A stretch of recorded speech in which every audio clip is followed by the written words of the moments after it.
3天前，我求义指嫁给了一个战死沙场的人，成了一个寡妇。今天我来安堂给她上香，求她九泉之下保佑我一辈子安享富贵，坐收她的财富。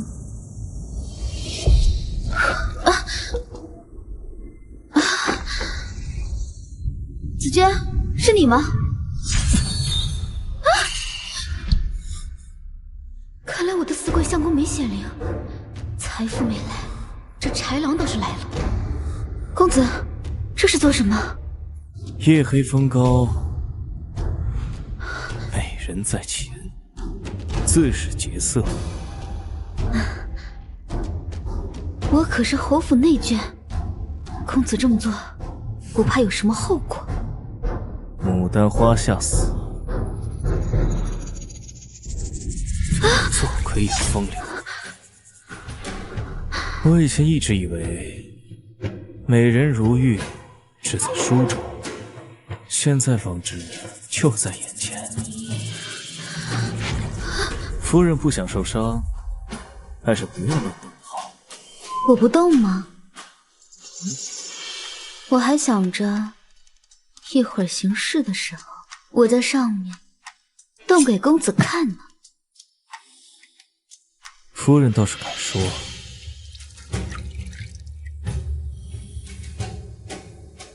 我不仅敢说，更敢做。公子，要不要试试？我最喜欢要姿色有姿色，要胆色有胆色的女人。夫人也是投其所好，我们也算是情投意合，对不对？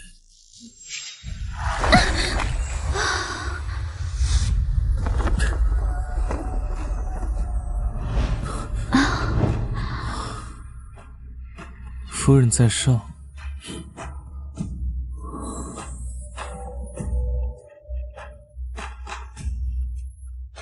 公子还挺小巧玲珑的嘛。我小，夫人可不小。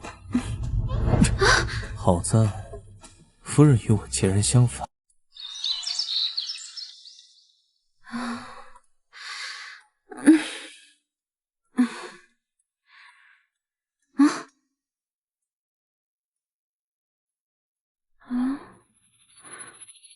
夫人真是功夫了得，动得又美又妙。祝他吃饭噎死，喝水呛死，走路摔死，得花流病哭死。小姐，先梳洗一下吧。等一下，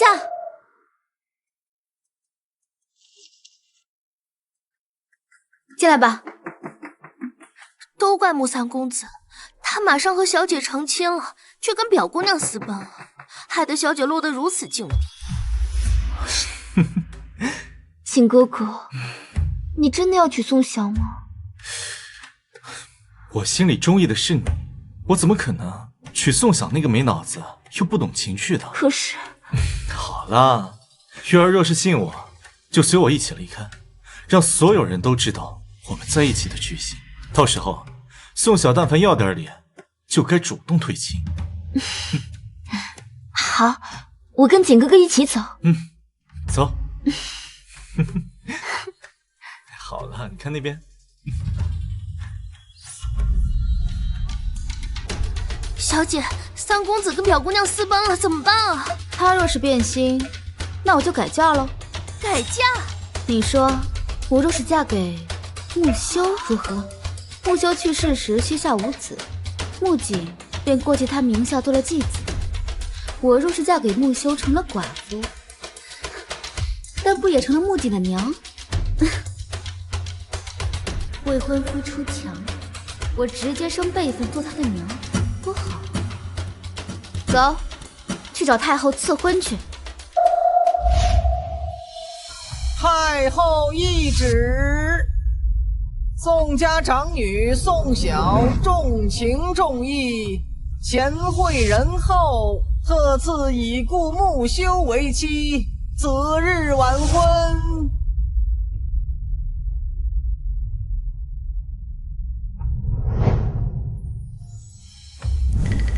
我觉得挺好的，特别是经过了昨天晚上，做寡妇的好处啊就更加明显了。被贼人夺了清白，如果相公还活着，必然会发现。但现在我的相公在棺材里，我出墙的事儿，他永远都不会知道。做寡妇多好啊！走，收拾一下，回侯府。是。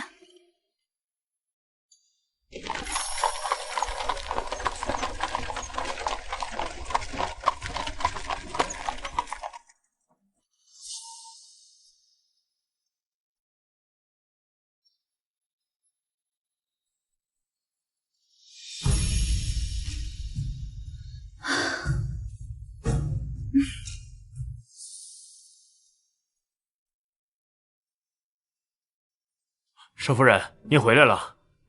府里都还好吗？回夫人，三公子还有柳月儿可能要回来了。我的好大儿也回来了，正好我有事想找他。宋晓，你怎么在这儿？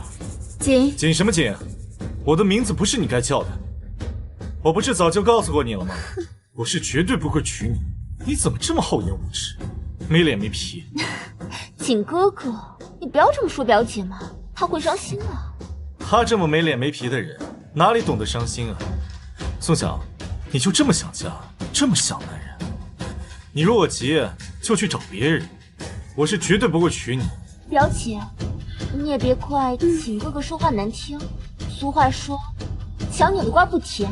既然锦哥哥对你无意，你也不要强求，免得遭人耻笑。我嫁人这件事情就不劳烦好大儿和表妹费心了。我已经嫁人了。嫁过了？嫁给谁了？也没有谁，就是你爹。你说什么？你嫁给谁爹了？表姐，这种没脸没皮的笑话可是不能乱说的，会遭人耻笑的。这种事情我怎么可能会拿来开玩笑呢？我就是嫁给穆侯爷了。锦儿是穆侯爷的继子，那他是你爹，我就是你娘了。果儿这下有理了，以后见到我也得唤我一声娘亲。你放屁！谁要喊你娘啊？论辈分，所有人都会让你喊我一声娘亲，而且这可是太后赐的婚。锦儿不想叫我娘，是不想承认太后的赐婚吗？拿太后压我，你少给我狐假虎威！我只是据实相告，何来狐假虎威一说？来日表妹嫁给锦儿之后，那我们可就是婆媳了。咱们表姐妹变婆媳，真是好大的缘分呐！三公子，李姑娘，老夫人让你们赶紧过去一趟。我的好大儿，你和表妹啊，还是赶紧先去老夫人那儿吧。我给你爹上香也累了，我就先回去休息了。你确实挺累的，给死鬼相公戴绿帽，你真是个力气活呀。锦哥哥，你听到了吗？刚才宋晓喊你儿子。什么儿子？你骂谁呢？锦哥哥，我不是这个意思，我……都是宋晓的诡计罢了。锦哥哥，你的意思是？他为了靠近我，还真是无所不用其极，连嫁给我小爹这种事都做出来，真是歹毒的很。可惜他的如意算盘打错了，我是绝对不会让他待在侯府碍我们眼的。走，我们先去找祖母。小姐，你早上都没吃饭，想必定然饿了吧？奴婢这就去厨房给你端饭过来，记得多拿一些过来。好，奴婢这就去。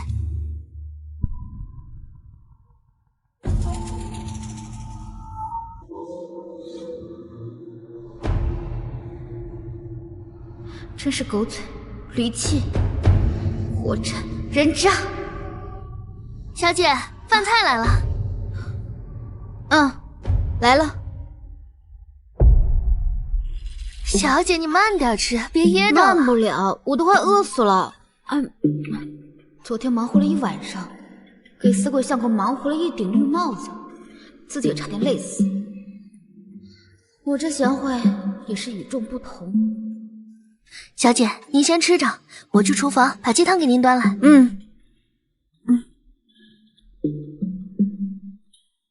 小姐，小姐，小姐，大事不好了！你急什么呀？后面有狗在追你啊！奴婢刚刚去炖鸡汤的时候，听到人说，我侯爷可能还活着。你说什么？木秋还活着？对，我侯爷可能还活着，而且有人还亲眼见到过他。我昨晚出墙，他今天死而复生，等于是他出坑，我要入坑。小姐，如果侯爷真的还活着的话，那你的福气可都在后面了。对，我的福气啊，在后面。什么福气啊？那是死气。我本以为我跟木修也就是有名无实的夫妻关系，不曾想这哪里是夫妻关系，这是你死我活的关系。他活了，我就该死了。小姐，你怎么了？我没怎么，我就是太高兴了。高兴，晚饭再给撤了。小姐，你不吃了？不吃了。听到木修还活着，我高兴的吃不下了。不过，你真的确定木修还活着吗？奴婢只是路过的时候听了一耳朵，也不敢断言到底是不是真的呀。要不我们去找老夫人吧？老夫人她肯定知道啊。走，找老夫人去。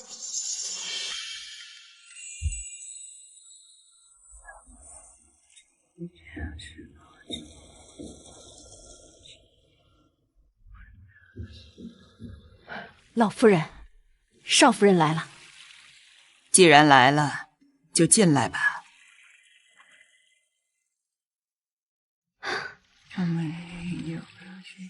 孙琦来给祖母请安，看到您正在礼佛，没敢打扰，刚才就没敢进来，没曾想还是惊扰了祖母。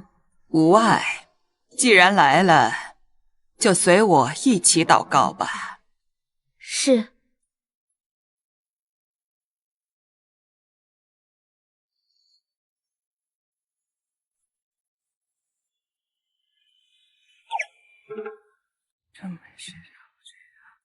祖母，孙琦这次来是有话想与您说。何事啊？最近总是梦到侯爷，他似乎与我说了什么，孙琦都听得不太真切。孙琦觉得是不是侯爷在那边缺了什么东西，所以才会托梦给孙琦。要不我明天就准备点东西给他捎过去，您觉得如何？如果木修还活着，老夫人必然不愿意，毕竟烧纸给活人，等于是在诅咒他。修儿已经写信回来了，不日就将归家。只是这件事不好马上对宋晓说，免得惊着他。还是等修儿回来，给他一个惊喜吧。你若想烧，就去烧吧。不过等几日再去，这几天冷。等过几日修儿就回来了，自然呢也就没烧的必要了。好，孙琦听您的。太好了，让烧，那就说明木修活着的事儿根本就是子虚乌有的传谣。他死了，我就可以安稳的活着了，大喜大喜啊！求佛祖保佑我孙儿否极泰来。求佛祖保佑我与相公阴阳两隔，各自安好。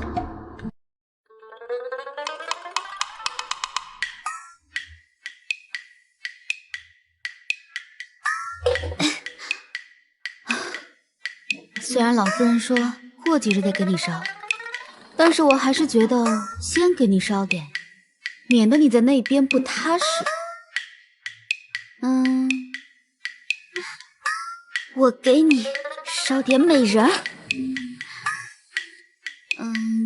再烧点你们男人喜欢的画本。等明日我再去买点金元宝，回来都烧给你。哎，让你在那边要啥就有啥，所以你可千万别急着回来呀，不要回来呀。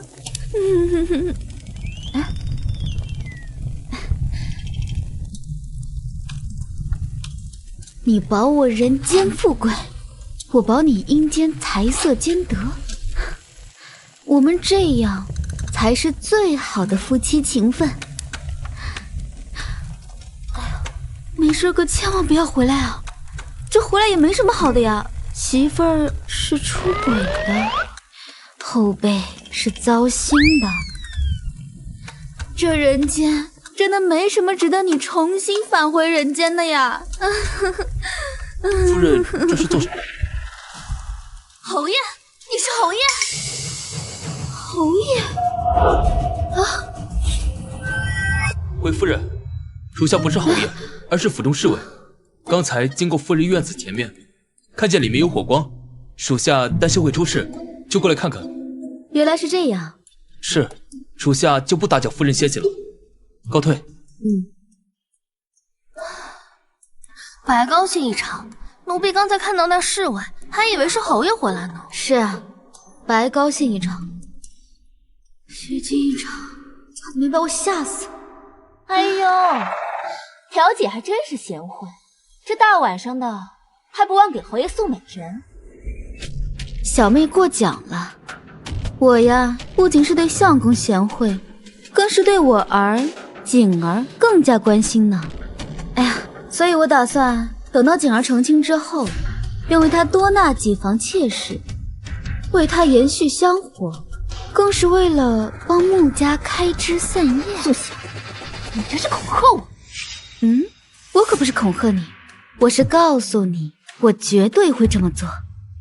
若是你今日与景儿成亲，那明日我便会为你找几个妹妹，同你一起伺候景儿，以彰显我一片慈母之心。你敢？表妹，你我有可能是婆媳关系，你这么跟我说话可是大不敬哦。宋晓，你不要得意，日后咱们等着瞧。我确实在等着，等着你跪下喊我婆母。我知道你是因为穆景抛弃你要娶我，对我心存恨意，要报复。不过我不在乎，我与穆景郎情妾意，自然不会与你一个寡妇计较。你不计较就好，那我便等着你和景儿一起给我跪下磕头敬茶。小姐，她太过分了。无妨，等日后我成了她的婆母，好好调教调教她。赶紧把那火盆撤了吧。小姐，你烧这些做什么呀？侯爷托梦给我，说他想要这些，我就烧了。小姐真是贤惠，不过这烧的是不是有点太多了呀？这么多女人，侯爷在那边能吃得消吗？少废话，赶紧把火盆撤了，我也去休息了。少夫人，请您随老奴去个地方。去哪里啊？府门口，老夫人也在那里。好。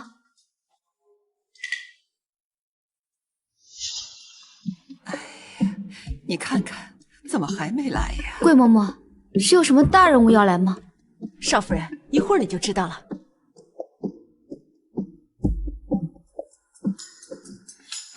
祖母。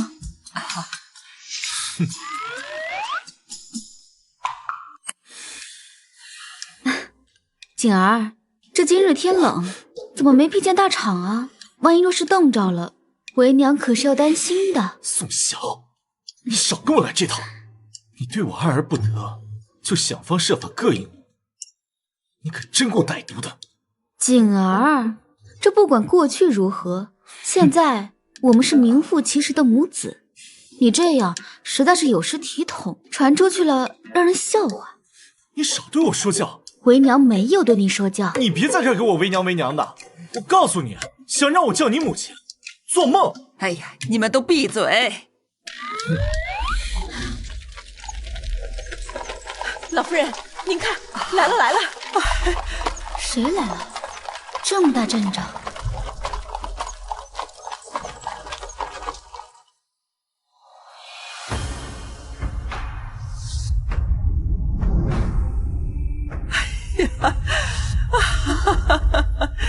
哎呀！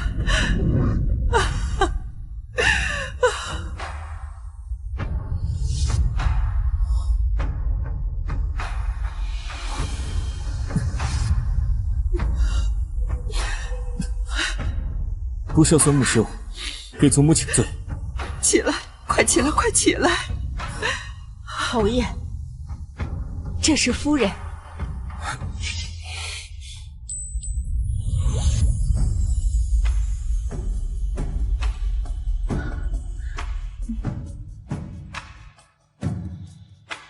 侯爷，我知道夫人能够不在意我曾是亡人的身份，举着牌位嫁给我，这份情谊属实让人感动不已。为夫这厢有礼了，还望夫人放心，日后为夫绝不负于你。侯爷言重了，不负我，可却会埋了我。夫人这是怎么了？我知道侯爷回来了，我太高兴了，太高兴了。有这样的贤妻，心里万分欢喜。等你知道头上有顶绿帽的时候，就不欢喜了。老夫人，侯爷一路舟车劳顿，定是累了，咱们还是回屋再叙吧。对对对，秀儿，回屋。好，小小，你且回你屋里稍等一下，我和秀儿有些话要说。是。秀儿，回屋。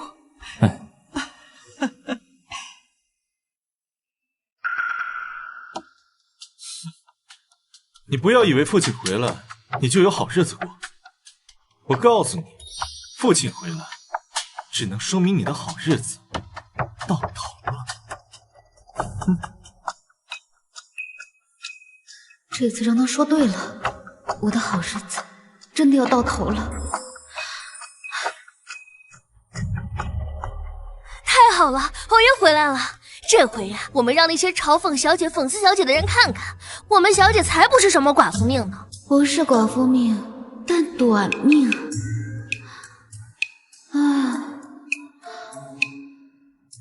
我的生命线瞧着也挺长的，不像是短命鬼啊。小姐，我们不能这样干坐着，我们得做点什么。做什么？去给自己挖个坑，先把自己埋了？小姐，我们为你梳妆吧。咱们这回好好打扮打扮，好让侯爷看看咱们的全美容貌，跟他是天造地设的一对。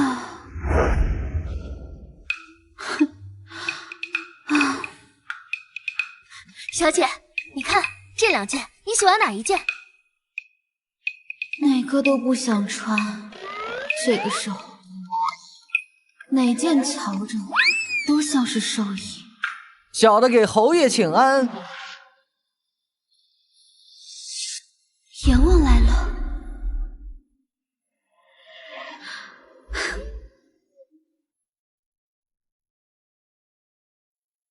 侯爷，你我夫妻不必多礼，坐。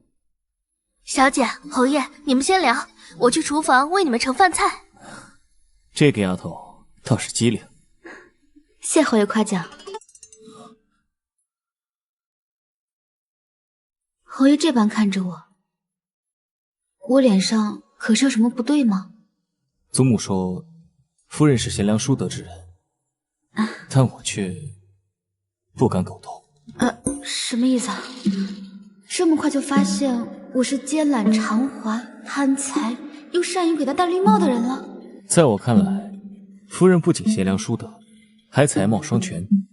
侯爷，过奖了，妾身愧不敢当。刚才祖母跟我说，我既已回来，咱们夫妻又情投意合，她希望你今晚就能圆房，完成夫妻之间该有的礼数。要圆房？你我夫妻自然是要行房。侯爷说，侯爷说的对，可是侯爷刚刚回来，应该好好歇息歇息。这圆房不急于一时。夫人如此体谅，为夫甚是感动。但是绝不能让夫人再受委屈了。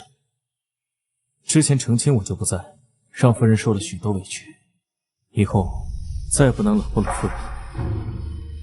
夫人放心，从今往后，为夫一定全力疼夫人。他还要全力？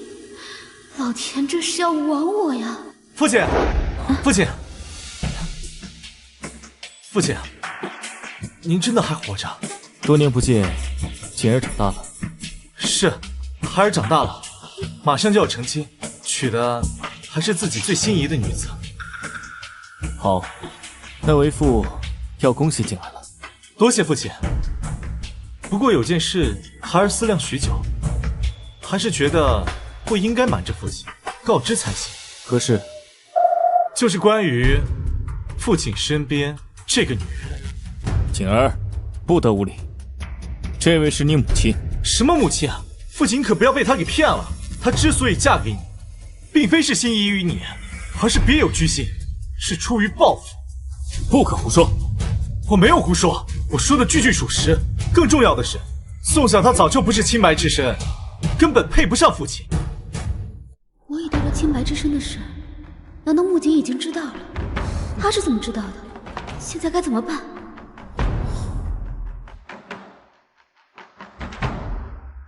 你说她并非清白之身，此话何意？父亲应该知道，一个女子最重要的就是洁身自好、矜持善良。可是宋晓，她却不知廉耻，心思歹恶。木槿，注意你的言辞。我说的句句属实。父亲，你看，这是宋晓之前给我写的书信，里面写的都是一些见不得人的东西。还未出嫁就没脸没皮，勾搭男人的女人，就可以说她已经不是清白之身了。吓死！原来木槿说我不是清白之人，说的并不是我出墙，而是这封烂信。不过我怎么不记得给木槿写过信？更何况，她之所以嫁给父亲，也完全是出于对我的报复。所以，像这种心思歹恶的人，是绝对不能待在侯府。还请父亲马上休了他。侯爷，三公子说的对，我这样粗俗的女人，实在是配不上侯爷。还请侯爷休了我吧，赶紧休了我。为求对于我来说，等于是起死回生啊！还算是你有点自知之明。父亲，既然他都这么说了，你就赶紧把休书给他吧。莫叔，进来一下。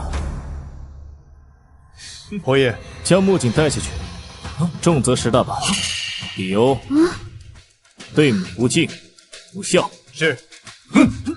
父亲，你糊涂了吗？我清楚得很。宋晓是我的妻子，你对她言语不敬，打你都是轻的。笑笑，你觉得为夫做的可对？侯爷，想必三公子应该也是无心的。这俗话说，打在儿身，痛在娘心。三公子若是挨了板子，我实在是痛心不已。宋晓，你少在这里猫哭耗子假慈悲！我告诉你，我不稀罕。住嘴！你对你母亲那样无礼，她还是为你求情替你说话。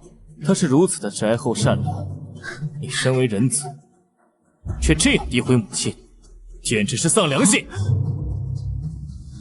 侯爷，算了，三公子从未承认过我是他的母亲。从我嫁进府之今，他从未唤过一声，但你在他的心里，我不配让他叫我一声母亲吗？你既然如此，木槿，你先跪下，先给母亲行个礼。想让我叫她母亲，妄想！侯爷，还是算了吧，万事不可强求。夫人仁厚，但家有家规，此事不能就这么算了。木槿，目无尊长，不能不罚。拖下去，重则15大板。来人！放下来，苏翔！我告诉你，你不用加好戏，我用不着你的同情。总有一天，我一定会揭穿你的真面目。父亲，偏袒宋晓，责罚儿子，实在是昏庸，昏庸！拖下去。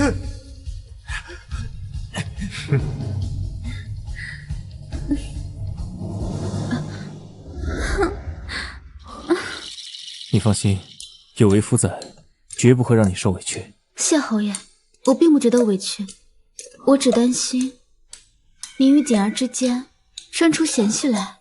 夫人如此贤德，是为夫莫大的福气啊！今晚与夫人行周公之礼一事，现在是满心欢喜，真心期待。不知夫人可与为夫一样？不一样，我可一点不期待也不盼望。夫人怎么了？可是哪里不舒服？没有，就是侯爷刚刚说圆房的事情，太害羞了，羞死人了。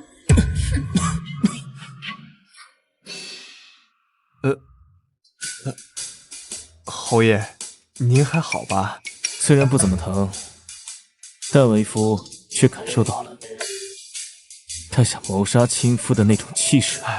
打是亲，骂是爱，说明夫人还是想中意你。行了，别嘴贫了，去看看宋晓现在干什么去了。是。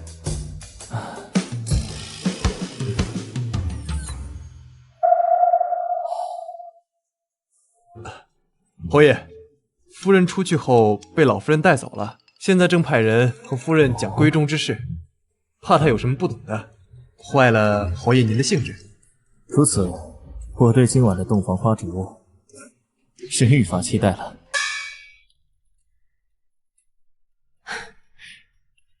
夫妻闺房事是最正常不过的，少夫人不必觉得害羞。这上面的内容，少夫人好好学学，是很有必要的。就比如这个姿势，这个姿势是最容易怀上子嗣的，少夫人可要记得点。咱们侯府子嗣单薄，少夫人若是能早些为侯爷生下长子，老夫人和侯爷必然都很高兴。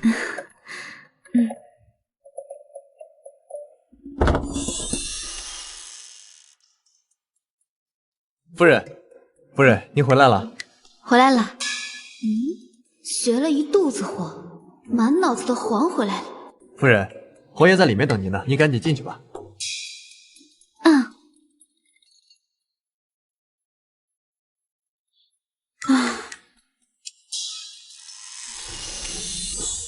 少夫人这脸色不像是要入洞房，瞧着跟奔丧差不多。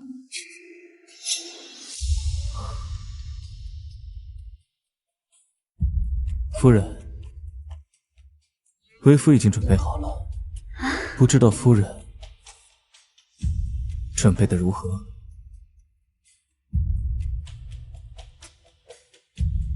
我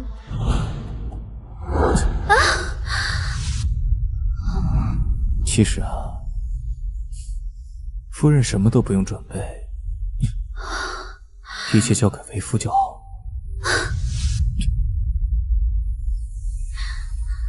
完了，我不是闻蜜之声的事要被发现了吗？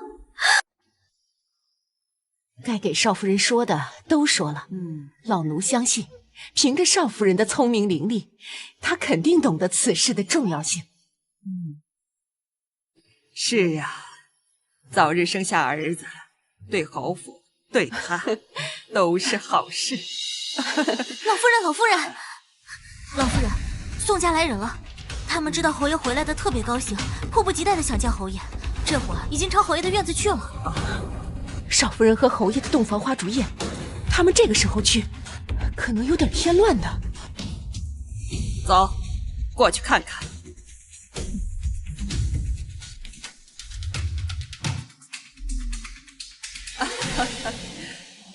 亲家，这么晚了，你们怎么过来了？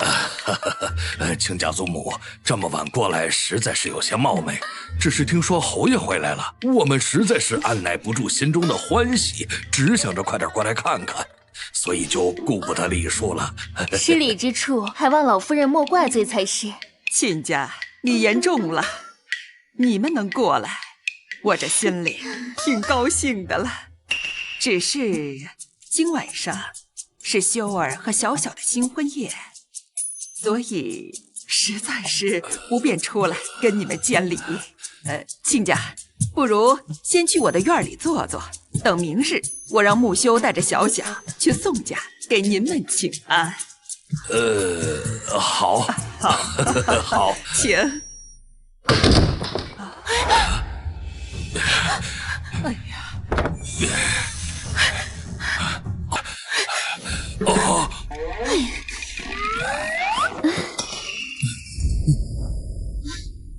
岳父岳母，初次见面，小婿失礼了。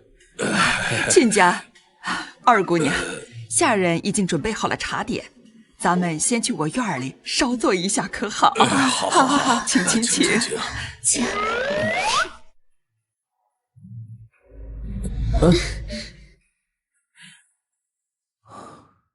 我们是不是丢人了？不丢人，床塌了，只能说明咱们夫妻感情好。你别开玩笑了。不是开玩笑，是夸赞。为夫很喜欢夫人在床上的那股生猛劲儿。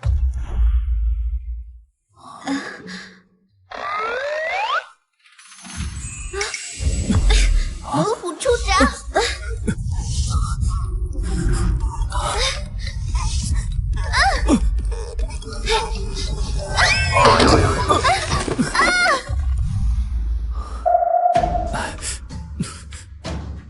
夫人，这会儿是先去叫莫叔请个大夫来吧，给为夫瞧瞧。哦，好，我现在就去。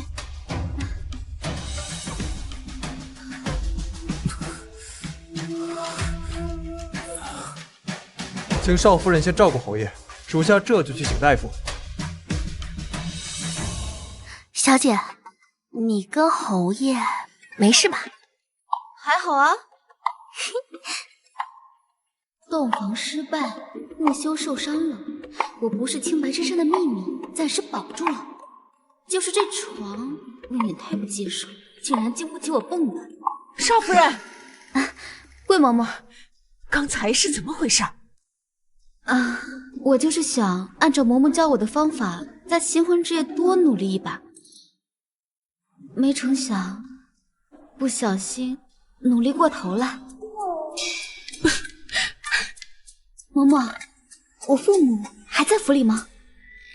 他们还在跟老夫人说话，他们那边你不用担心。少夫人照顾好侯爷，有事儿叫下人去禀报老夫人。好。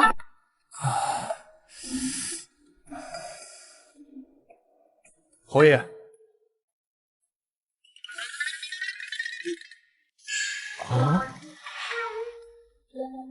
这身体真好，真机灵，到底什么姿势，把床给干塌呀？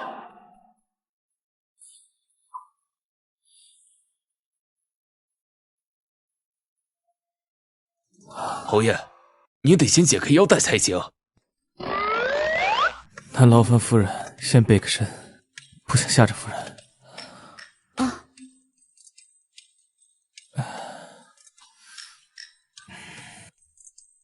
哎呀，侯爷，您这伤的可是不轻啊！你的意思是残了，废了？娘呀，我真猛啊！没有，没到残的程度，就是要好好休养一阵子，暂时不能行夫妻之事。行，感谢老天爷，我又可以守寡了。让草民先给侯爷开点药，侯爷先调养调养。侯爷，那您先好好休息，我去送张大夫。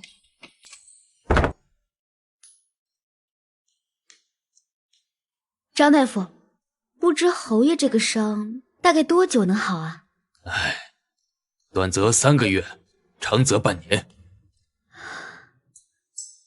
赵夫人若是没有别的吩咐，草民就先行告退了。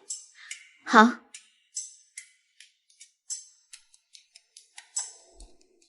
姐姐，妹妹还没走啊？父亲母亲已经走了，我心里挂牵姐姐，所以可以留下来陪姐姐几天。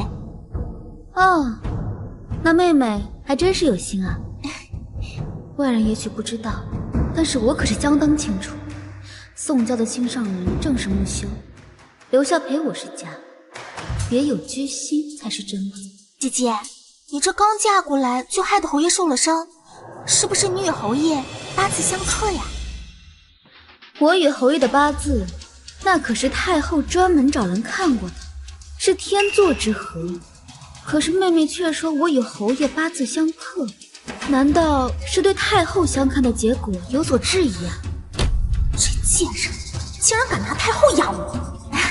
我只是怕姐姐遭遇非议，姐姐怎么能这样歪曲我的心思啊？少夫人，侯爷说想您了，请您先回屋吧。好。才半日功夫，我侯爷就被宋萧这个贱人迷得五迷三道的，屁大点功夫就想他，宋萧根本不配得到这份宠爱，给我等着！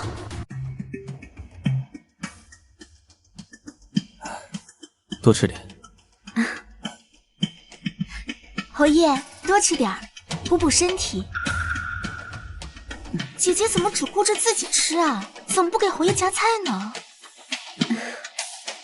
食不言，寝不语。妹妹也是学过规矩的，怎么忘记这一点了？多谢宋二姑娘的关心，但我这人呢，不爱吃肉。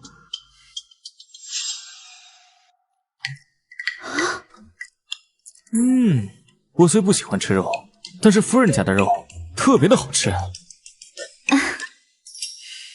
表妹，你不是说带了东西给少夫人吗？姐姐若是不提醒我的话，我都要忘记了。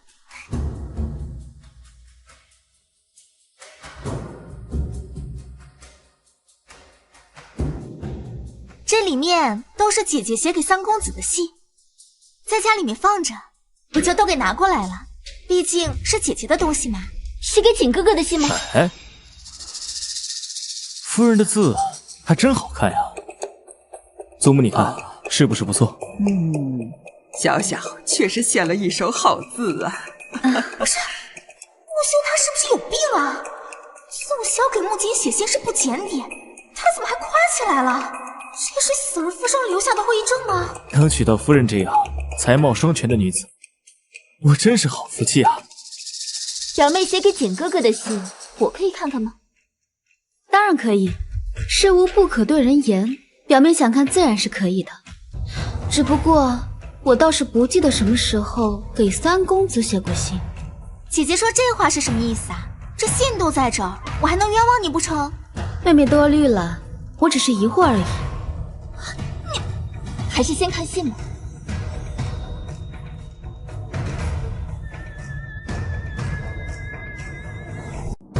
表姐，姐姐信里都跟三公子说什么了呀？若是不能言说的话，我们也是能理解的。我与三公子之间有什么是不好言说的？哼！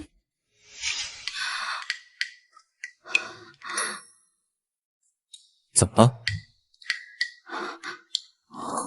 呀，夫人这是写给为夫的信啊。木修。只因感君一回顾，使我思君朝与暮。这怎么回事？我明明让子娟把信都换成白纸，怎么现在反而变成了写给木修的情信呢？侯爷，属下已让人查了宋家的包袱，包袱里是写给三公子的书信，信里的内容都是些猛言浪语，并且署名还是少夫人。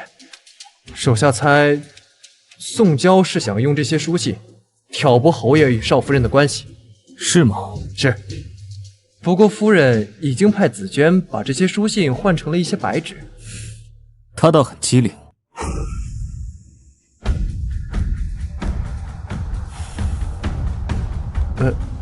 啊？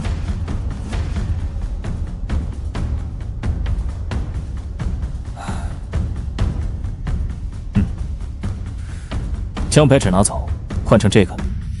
是。唉，夫人对我情深意重，我是一直都知道的。怎么可能呢？这不是写给三公子？怎么会？宋二姑娘，这木槿也算是小小的儿子，就算是小小给他写信，也无可厚非啊。有什么值得大惊小怪的呢？是，侯爷说的是。祖母，我和小小还要去给皇帝和太后请安，我先告退了。好，好，去吧。是。走。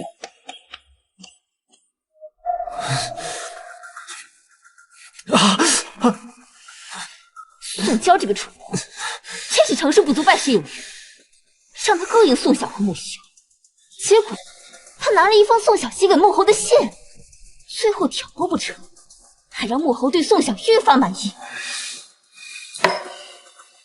景哥哥，你放心，你平白被打这件事绝对不会轻易就算了，我一定会给你出这口恶气。我现在倒是也不急了。怎的不急？我本还盼着宋娇将宋晓取而代之，现在看来，凭他的脑子是根本不可能的。就算是没有宋娇，宋晓这侯夫人的位置，怕是也难坐稳。景哥哥这话是什么意思？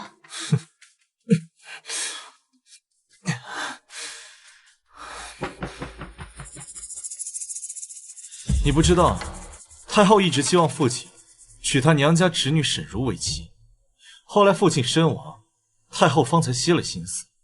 现在父亲活着回来了，他手里的兵权对太后、对沈氏都是一大助力。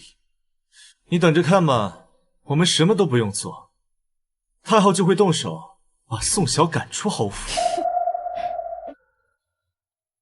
哎呦，侯爷，公公，穆侯爷，您总算是来了。皇上啊，可是等您好久了。微臣这就带内人去叩拜皇上。侯爷，皇上有政务要与您商议，侯夫人在，怕是多有不便呢。侯夫人倒是不如先去见太后，她老人家也在等着呢。行，那我就先去给太后娘娘请安。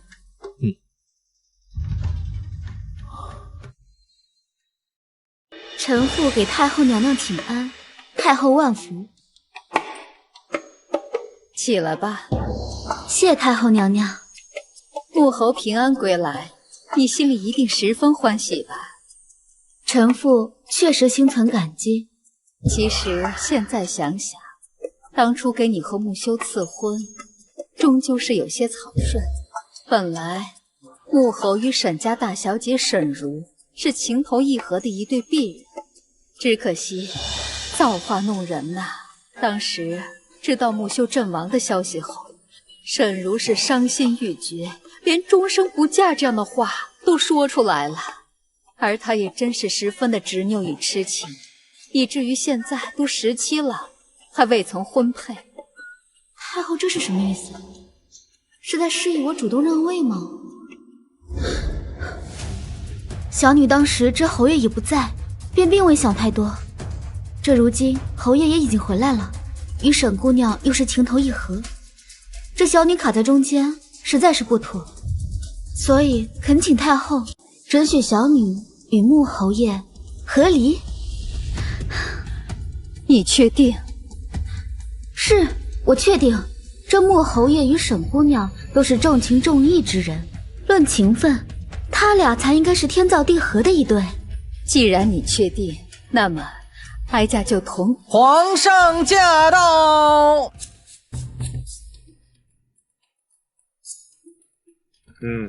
起来吧。来，皇上、穆侯爷，你们不是在忙政务吗？怎么得空到哀家这里来了？确实是在忙政，只是穆侯爷心里惦记着媳妇，坐立难安，朕便陪他一同来了。哎呦，真没想到穆侯爷居然是这么紧张媳妇儿的人呢。微臣示意，让太后和皇上见笑了。若是方才小小有什么失礼的地方，微臣在这儿赔罪了。穆侯言重了，小小很好，只是他方才恳请哀家准许他与你和离。和离？夫人为何有此想法？是对为夫有什么不满吗？他哪里是对你有什么不满呀？只是他知道你曾与沈如两情相悦，想成全你而已。那些都是京中传言罢了。沈姑娘文采双绝，我对她只有钦佩，从未有过其他想法。是你误会了，以后切莫再说这些话了，免得误了沈姑娘的名节。穆修说的是，如果你的相公早就对沈家姑娘有意，早恳请朕赐婚了，何必等到今日？你说是吧，母后？皇上说的是。微臣这次前来，就是来向太后谢恩的。多谢太后赐给微臣这么好的一桩亲事。小小她乖巧、懂事、体贴，微臣很中意。你中意，那自然是再好不过了。是。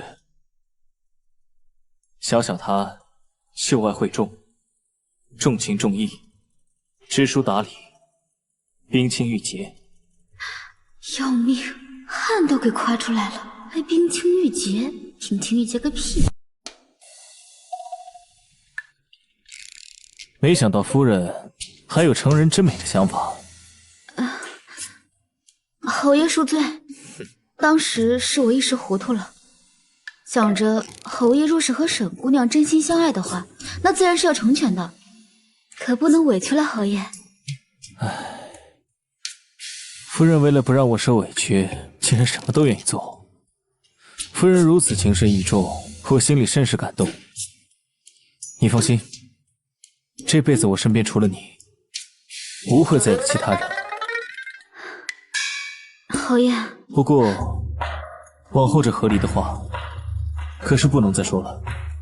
好，你发誓？发誓。我宋晓，往后要再说和离的话，就让我一辈子都发不了财。一辈子发不了财，好歹毒一个男的，那我也就祝他一辈子不能人道。你3朝回门都没能回去，不如今日我陪你回趟岳丈家。来，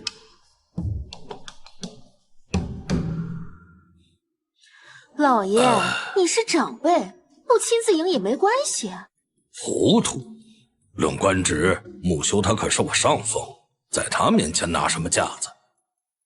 哪里是迎接女婿，分明是迎接主子。哼！大爷大夫人，姑爷到了。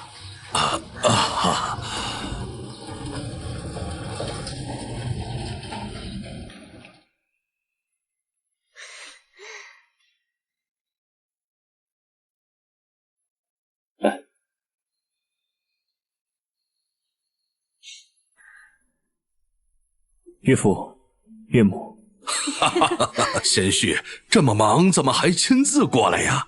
再忙，规矩不可失啊！孝敬岳父岳母是女婿该做的。好，那里边请吧，快！岳父，请喝茶。你也喝。不知道的还以为穆修是主，宋妍是客。我之前要嫁穆修的时候，他不还是气势汹汹，一口一个死鬼女婿吗？现在那股气势去哪儿了？难道活着的穆修比鬼还可怕？岳父在任上一切很顺利。这我要是说不顺利，穆修是不是要出手提拔我一把，帮我把官位往上走走？嗨，确实是有许多不如意之事，有心想多做点事儿吧，可是官职不够，他够不上啊。果然，官场上的人没有脸皮薄的，开口就是想升官。岳父有此心，是朝廷之福只是做太多事，小小定会心疼的。身为女婿，也不愿见岳父太过劳累了。所以岳父尽力就好，不要太过费心。身体为重。好。老爷还以为木修是想提拔他，结果木修却是告诉他别妄想了，真是献丑。我听下人说，小的时候，遇事想找父亲，总是找不到，听着很是心疼，所以还是希望岳父清醒一些，这样小想见您的时候，随时都能见到。以后想父亲了，回来就能见到，高兴吗？高兴。父亲呢？高兴吗？高兴，自然是高兴。老爷、侯爷，我好久没有见小小了，想跟小小说一些贴己的话，你们看可以吗？侯爷您看，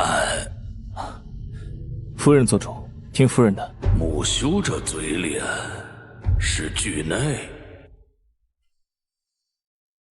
那侯爷与父亲去说这话，我随母亲去给你们准备中饭。好。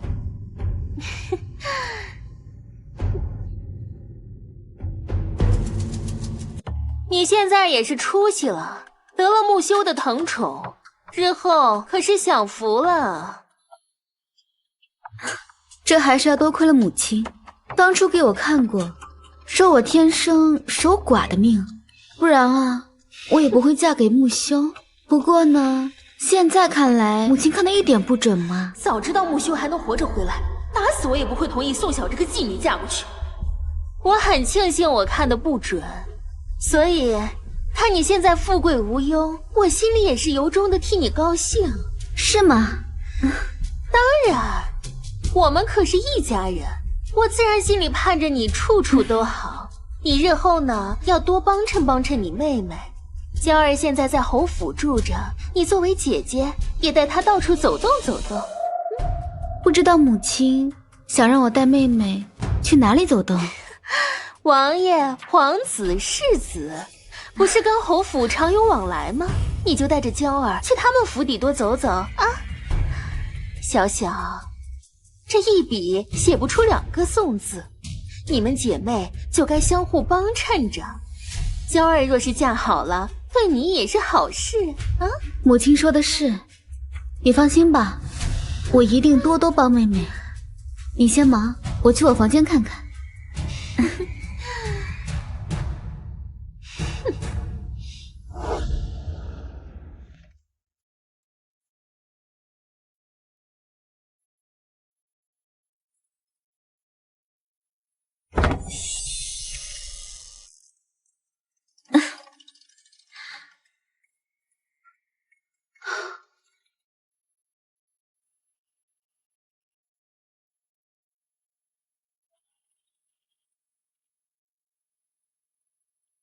小姐，戚夫人实在是太过分了。从前面可歹欺负小姐，现在小姐刚好了一点，便想借着小姐给二小姐寻一门高门亲事。她实在是想得美。她自然是希望宋娇嫁得好，只是可惜宋娇想嫁的却不是王爷世子，而是她现在的姐夫木修。我倒是盼着宋娇能如愿，她入院的话，我就刚好可以和你走人了。好在现在侯爷护着小姐，给小姐撑腰，他们再想欺负小姐，妄想。只怕到时候木修比柳氏更恼恨我。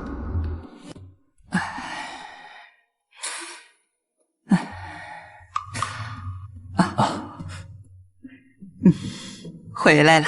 今天一切还顺利吗？顺利，只是我让小小先去歇息了，没来请安，请祖母见谅。不爱不爱，你懂得疼媳妇儿，祖母心里挺高兴的。来，快坐。好，您慢点。太后她今天没说什么吧？太后私有意让我休了宋晓，娶沈如与沈家联姻。沈家是她的娘家，又是二皇子的岳家。你若是与沈如成了亲，成了二皇子的连襟，在皇上眼里，你就等于和二皇子站在一队，这可不是好事。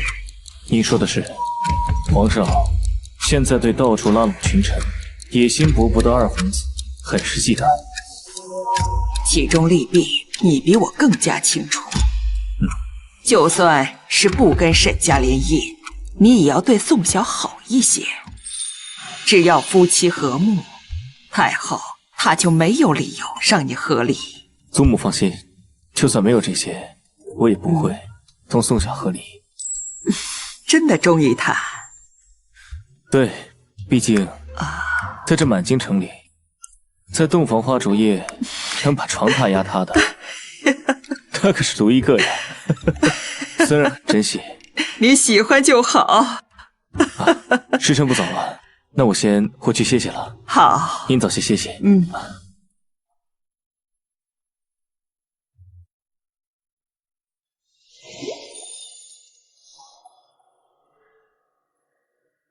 小姐，哇，真美！侯爷看到，估计连路都走不动了。哎，小姐，你看，那是不是侯爷？啊，是侯爷！快帮我弄弄头发和衣服。哦，好。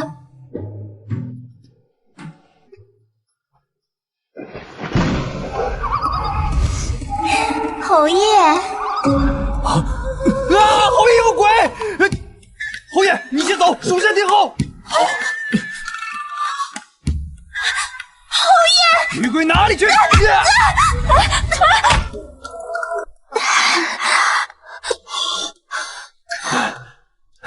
莫护卫，你这是干什么？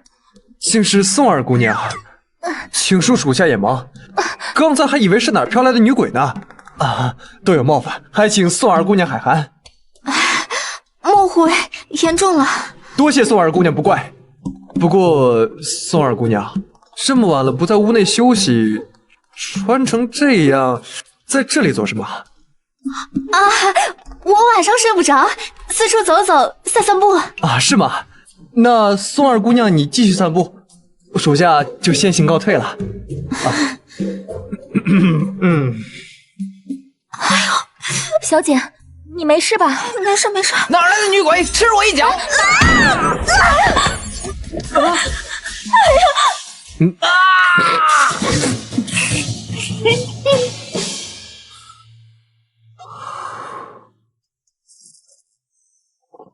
宋娇现在什么情况？属下回来的时候，她又挨了一脚，想来以后都不敢大晚上在外面飘了。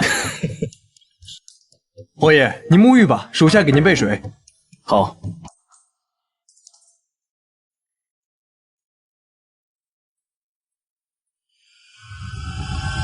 别怕，我会轻一点。又梦到了那个夺我清白的男人了，可惜当时没看到脸，只凭着腰上的一道疤，这可怎么找？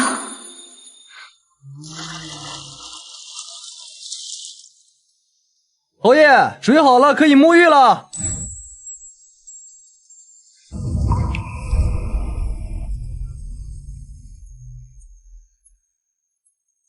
木叔，你说如果宋晓知道我就是夺他清白的那个人，他会如何？谁能想到当初侯爷碰到那个人，竟然这么巧就是夫人。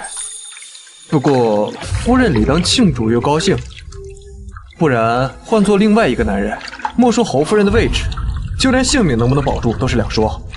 其实我也是这么想，但是经过这阵子的接触，我可以确定他的反应绝对不是庆幸和高兴。侯爷为何这么说？这阵子我发现他总在看关于律法的一些书，比如把人皮剥了做成人质会不会判刑，以及做这些极刑时需要准备的东西。他表面看着柔顺乖巧，实则是披着羊皮的狼啊。不过他一个黄花大闺女被夺了清白，第一反应不是恐慌失措，而是记住这个人的特征，想着把他做成人质，哼，也是有趣的很。侯爷这笑的怎么瞧着骚里骚气的，就跟那春天的猫一样。侯爷，你还是要小心夫人一些。小心什么？小心那个侯爷，色字头上一把刀。去！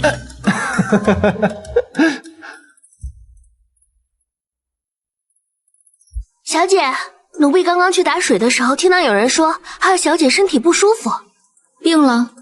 不清楚。谁病了？侯爷，侯爷，好像是宋娇，听说她身体不适，应该是病了。既如此，赶紧把宋二姑娘送回宋家吧。送回去？这宋二姑娘来侯府才没2天就病了，由此可见，她跟咱们侯府八字不太合。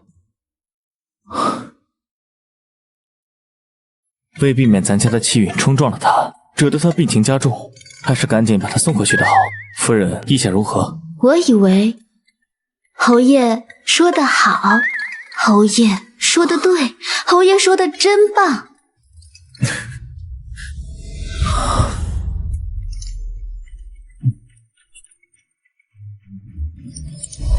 夫人真会夸，夸得为夫这心里心跳都不稳了。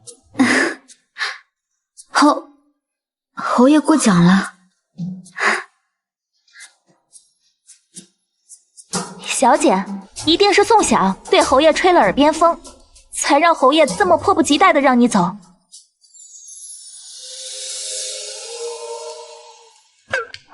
你真这样以为的？奴婢还可以肯定，宋晓他这么做就是怕你抢了他侯夫人的位置，所以才处心积虑的让你走。这就怕了吗？翠儿，你去收拾东西，咱们回宋家。小姐，咱们真就这么走了？来日方长，你不急于这一时。迟早要那个宋萧好看。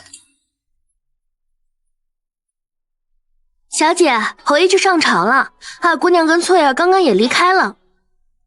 他这次倒是走的挺爽利的，侯爷都亲自赶人了，他自然是没有留下来的道理了。哎，对了，这是刚刚周管家给我的信，叫我交给你。给我的？谁会给我写信？侯夫人，上个月您来安堂上香，我看到一个男人潜入你屋，若是侯夫人方便，请来安堂一趟，我有东西给你。小姐，你怎么了？我要去安堂一趟。侯夫人，是我让人给你递的信儿。敢问小师傅，你可看清那人的长相了？当时天太黑，我没看清他的模样，只是隐约看到个子挺高的。不过我捡到了这个。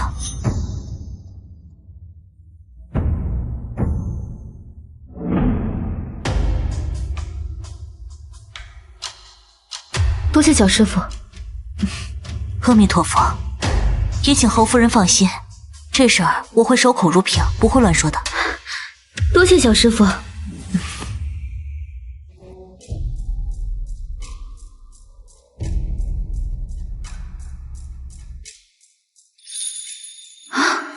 那日那个男人离开后，我在屋内捡到半块玉佩，加上这一块，现在玉佩完整了，拿着这玉佩到玉器店，说不定就能找到玉佩的主人。子娟，去17楼。是。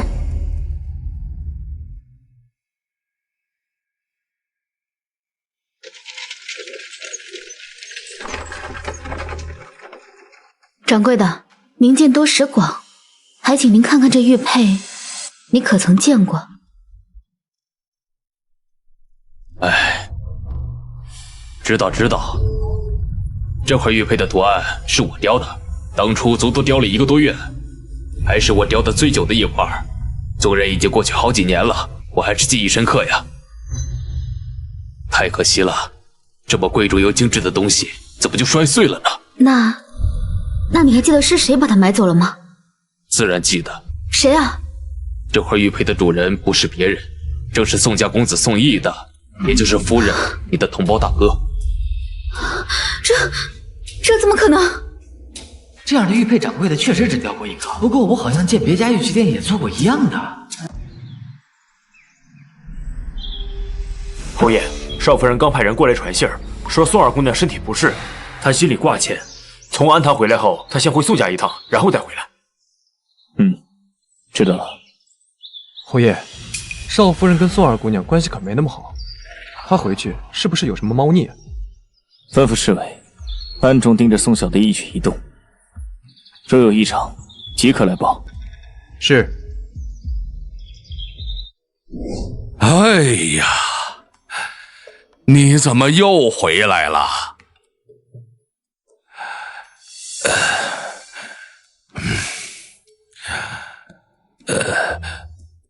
木修呢？他回来了吗？他没来，就我回来了。哎，有个位高权重又看我不顺眼的女婿，没沾光就生气。父亲，哎，女儿啊，好生羡慕您。你羡慕我什么呀？羡慕我摊上木修这个女婿，忍气吞声的本领突飞猛进吗？我能羡慕什么呀？自然是羡慕父亲有我这么好的女儿，给你找了一个穆侯爷这么好的女婿。你少跟我扯这些，你说吧，回来干什么？劳烦父亲给看看，这个玉佩是大哥的。是。什么叫是啊？大哥可是父亲的嫡长子，他的贴身玉佩，难道您不认识？还是说把您的眼睛给扒大点儿，仔细给看看清楚？哎呀，是，他就是你哥的。你发誓，你说的每句话都是真话？发个屁誓！这玉都长得差不多，我咋知道是不是？看个玉佩给发个屁的誓！你要是不信，你就写信去边境问问你哥。不过你哥边境事务繁忙，也没空搭理你。是啊，我哥在千里之外的边境，又怎么会同时出现在安堂呢？一定是哪里搞错了。行吧，那您先忙吧，我先走了。赶紧走！你每次回来就知道气我。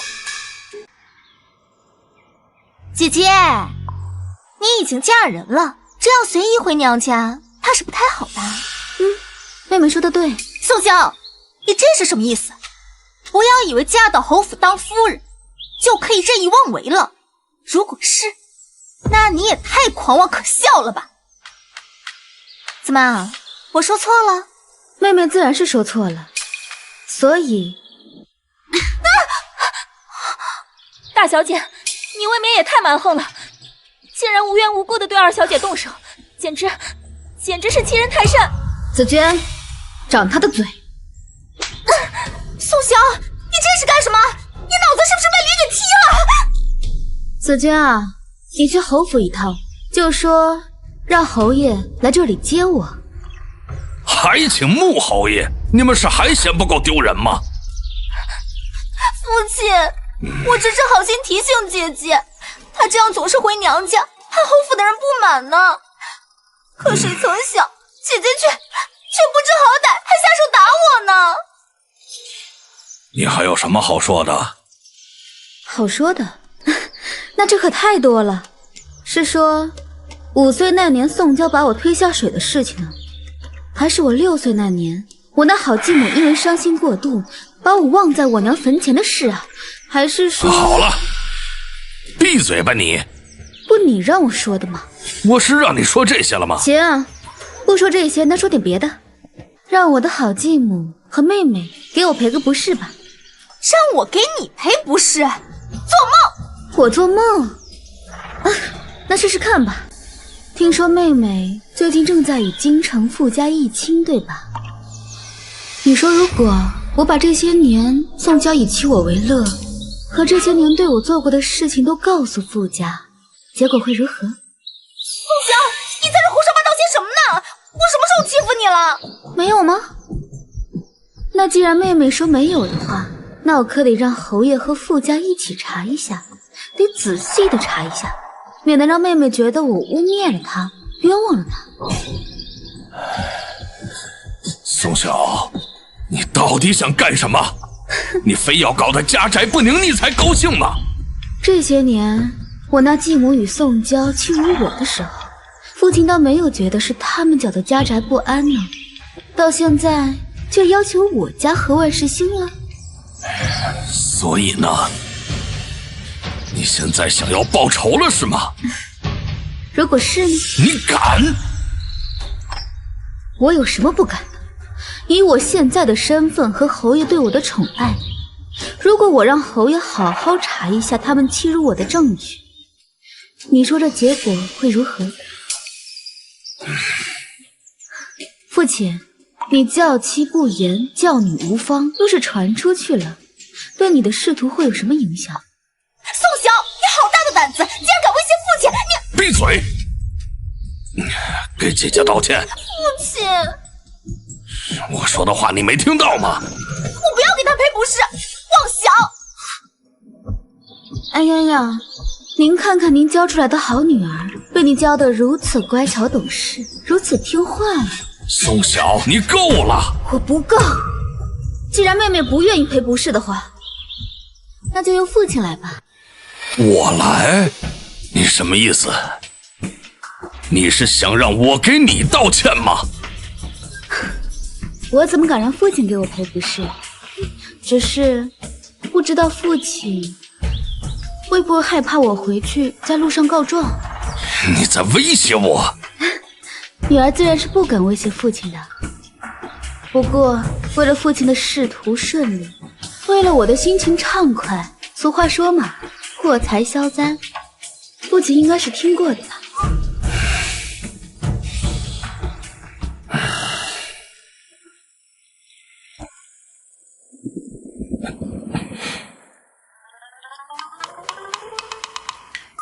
父亲倒是挺大方，也许呢，我应该拿着银子直接远走高飞，也免得提心吊胆的活着。小姐，是穆三公子。我儿，你怎么来了？素晓，我警告你，你要是再敢这么叫我，小心你的狗命！我儿，你为何要这样说？素晓，你少给我装糊涂！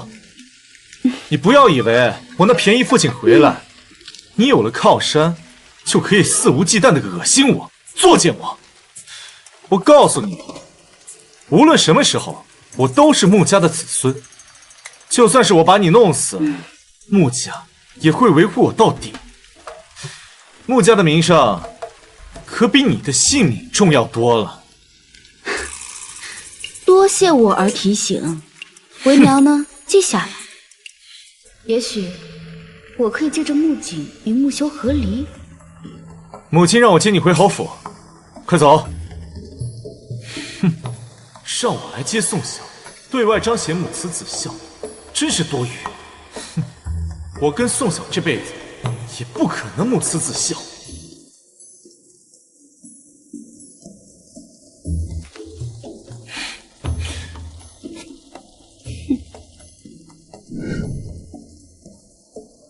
母亲，我特意让简儿去接宋晓回来，这样他们母子相处和谐，堂堂正正。我看日后啊，谁还敢说闲话？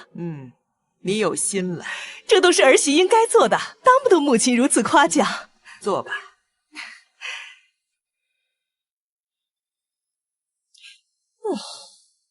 老夫人，老夫人，老夫人，什么事儿啊？急乱慌张的。三公子他。三公子穆锦怎么了？三公子他当街把宋晓给非礼了。啊？你说什么？啊！穆锦把宋晓当街非礼了？哎呀，你在说什么混账话？你是不是疯了？这种要命的话，我哪敢胡乱说？难道这是真的？哎呀，这怎么可能？老爷，不瞒您说，我听到下人禀报的时候，也以为自己耳朵出毛病了，可惜不是。出去给您采买笔墨的旺财亲眼看到的，说穆锦在马车内强势去解宋晓的衣服，当时街头很多人都看到了。老爷，你别激动，别激动啊！我能不激动吗？她先开始要嫁给那个死人，现在又跟他的继子，哎呀，我真是教女有方，教女有方啊！这个宋晓，他得让我名留青史了。他人在哪儿呢？他人现在在哪儿呢？听说他受了惊吓，这会儿人在医馆呢。他受惊吓，他再受惊吓，有我惊的厉害吗？去，马上把他找来，赶紧的！是，我这就去啊。哎呀，我的命怎么这么苦啊？怎么摊上这么好的一个女儿呀？你说的是真的？千真万确。奴婢去找夫人的时候，在书房外亲耳听到的。木槿非礼了宋晓，小姐，这下我们可有好戏看了。这可太有意思了，太有意思了！小姐说的对，这事儿就算是木槿先破了规矩，碰了宋晓，可那又如何呢？当街与自己的继子产生了些肢体接触，小姐，这传出去可是一件天大的丑事。没错，说的没错。经此一事，宋萧这侯府夫人的位置是绝对保不住了。今天可真是天大的好日子啊！哎，对了，派人去府门口盯着，宋萧一旦回府，立马禀报。小姐放心，奴婢已经安排丫头过去了。做得好！姐姐发生了这么大的事情，我一定要好好安慰安慰她才好。二姑娘、大姑娘回府了，还有侯府的人也来了。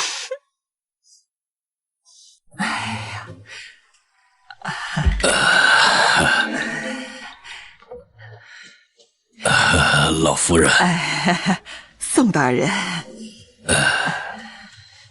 这气氛真是相当的盛行。要记得，侯爷还是牌位时与宋大小姐定亲的日子，气氛也是如此，不像是定亲，像是奔丧。小小现在怎么样？还好吗？他，我能去看看小小吗？当然，老夫人请。好，小小，你别担心，你父亲一定会将这件事查清楚，为你主持公道的。不过你一定要如实的说，为什么木槿突然对你动手啊？这还用说吗？这一个巴掌啊，拍不响，肯定是姐姐呀，什么地方惹得木桑公子误会了，那木桑公子啊才会扒了姐姐的衣服呢。江儿，闭嘴！我说的是事实，我想这京城普通的百姓也必然是这样想的吧。江儿，不可胡言。夫人，穆老夫人还有老爷来了，恭喜姐姐呀！姐姐啊，已经名动京城了呢。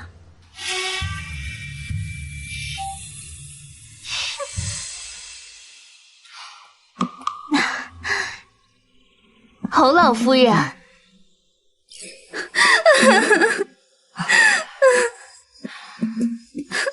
小小，这次的事儿让你受委屈了，你放心，我一定给你做主。老夫人，我知道三公子也不是有意为之，他定是突发了什么暴病，又或者是被什么人给算计了。难为你这个时候还为他说话。我是相信景儿的为人，他到底也是公然的当街扯了我的衣服，这落在世人眼里也是有悖了伦理，所以为侯府，为宋家，也是为了我自己，我自愿合理，还请老夫人成全。这个，老爷，侯爷来了。木修来了。一定是来与宋萧和离的，毕竟这种丑事，世上没任何一个男人能接受得了。那些流言蜚语，足以让人颜面尽失。木修这样注重颜面的人，自然是不能容忍的。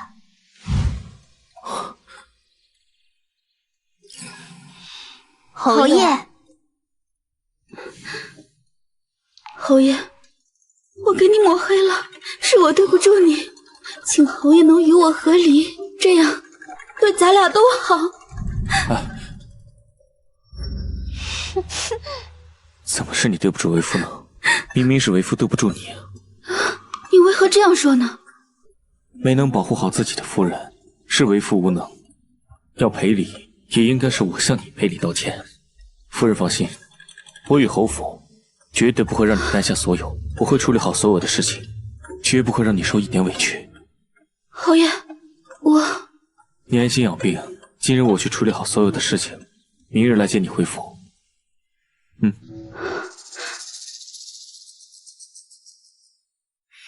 父亲母亲，我去送穆侯爷。侯爷，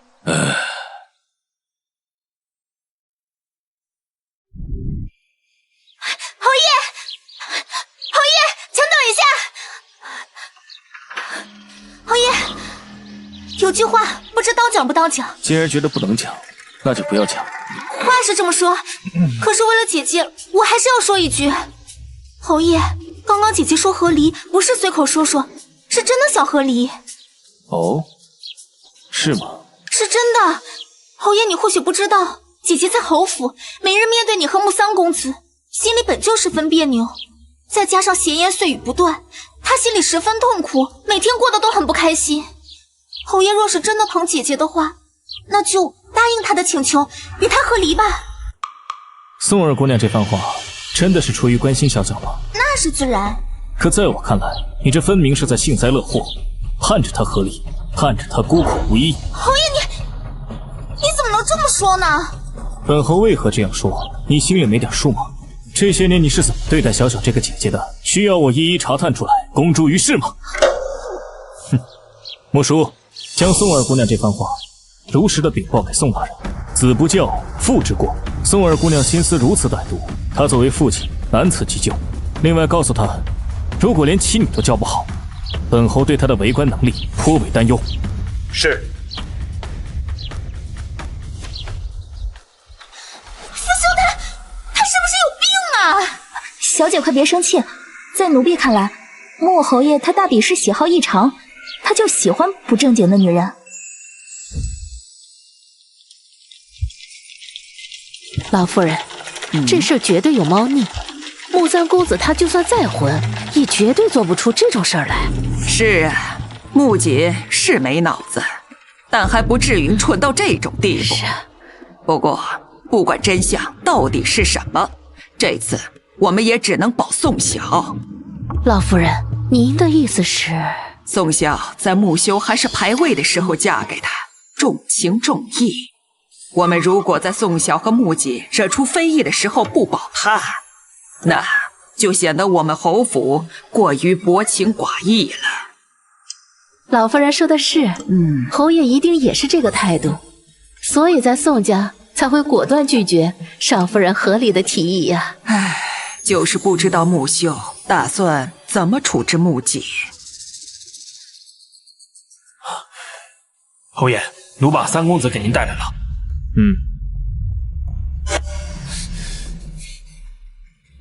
你是不是想问我跟宋晓的事？我告诉你，我没做。我从来都看不上宋晓那个贱女人，更不会当街去非礼她。她不要脸，我还要。你要不要脸已经不重要了，重要的是，现在需要一个说法，堵住世人的嘴。那还不简单？你直接把她休了不就得了？这样就没人再胡说了。是吗？可惜啊，这只是你的想法。父亲，你这是什么意思？意思就是，我已经让人把你东西收拾好了，少时就把你送出京城去。我不走，凭什么是我走？要走也该是宋晓走。你要是现在就走，3个月之后我就把你接回来。你要是让我强行把你送走，再回来就是3年之后了。你自己思量一下。父亲，你这是威胁我吗？我告诉你，我不怕。来人！属下在。把他敲晕，拖出去。你们敢？穆修，你竟然为了宋晓那个蠢女人，要抛弃你的儿子，你简直就是昏庸！昏庸！侄儿罢了，我既然已经回来了，这过继之事就此作罢。是，奴这就去安排。还有，派些得力的人手去宋家守着，少夫人有什么风吹草动，立刻来禀报。是。让开！给我让开！我要见穆修，你们谁敢拦？穆修，我告诉你，你要想送锦儿离开京城，除非从我的尸体上踏过去。穆修，你要知道，锦儿才是和你一个姓的自家人，她是你死后要为你摔盆的孝子贤孙呢。你当真要为了一个心思歹毒的女人舍弃自己的儿子吗？你简直是糊涂透顶！儿子，堂嫂，我刚才已经安排人通知宗族，过继之事就此作罢。什么？侯爷，此事暂且不提。就说宋晓，他心机重得很，这件事八成就是他搞出来的，目的就是借你的手把穆景赶出家门，报复曾经被穆景抛弃的事。没错，肯定就是这样的。穆修，你可千万别犯糊涂啊！你这样亲疏不分，老夫人知道了，她也不会高兴的。难道你忍心让老夫人这么大年纪还要伤心费神吗？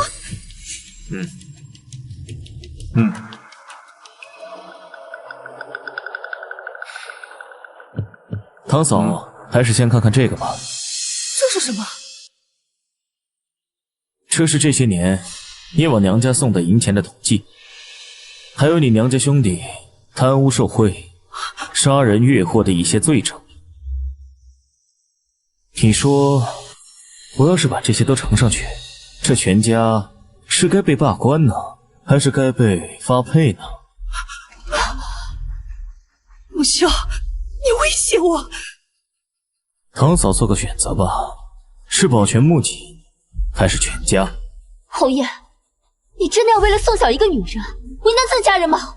柳姑娘也想让本侯把你和你柳家那些见不得人的事都查一遍吗？穆修，你好狠的心！知道本侯是狠心之人，就不要做些违逆本侯的事。好，穆修，你不要后悔。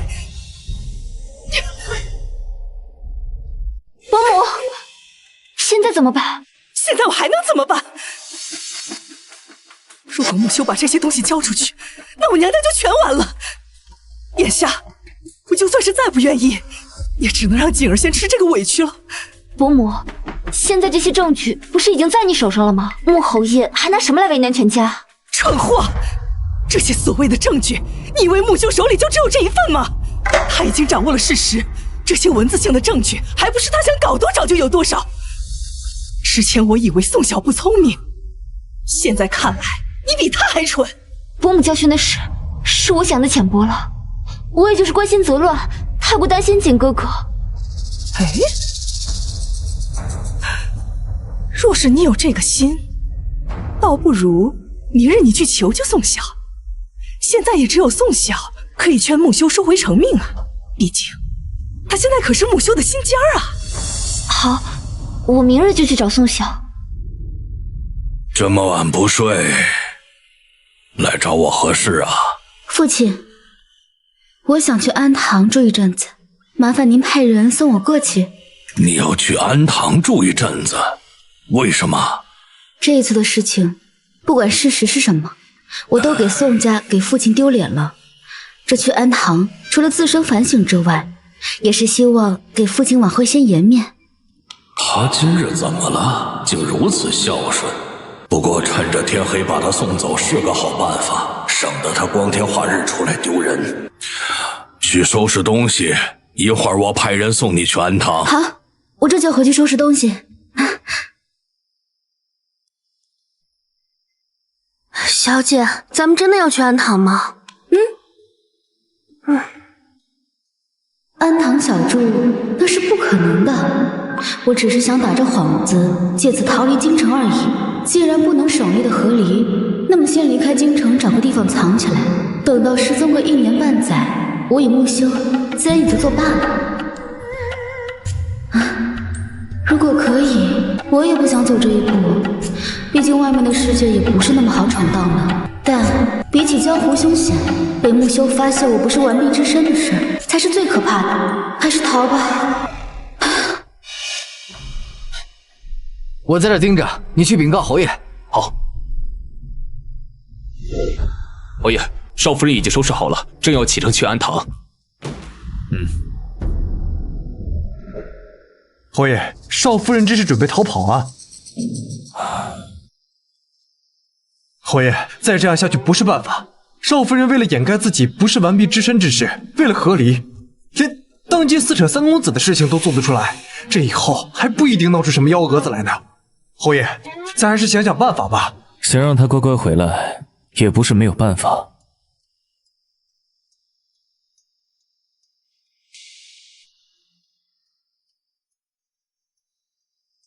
把这个给周全，让他带给夫人。是。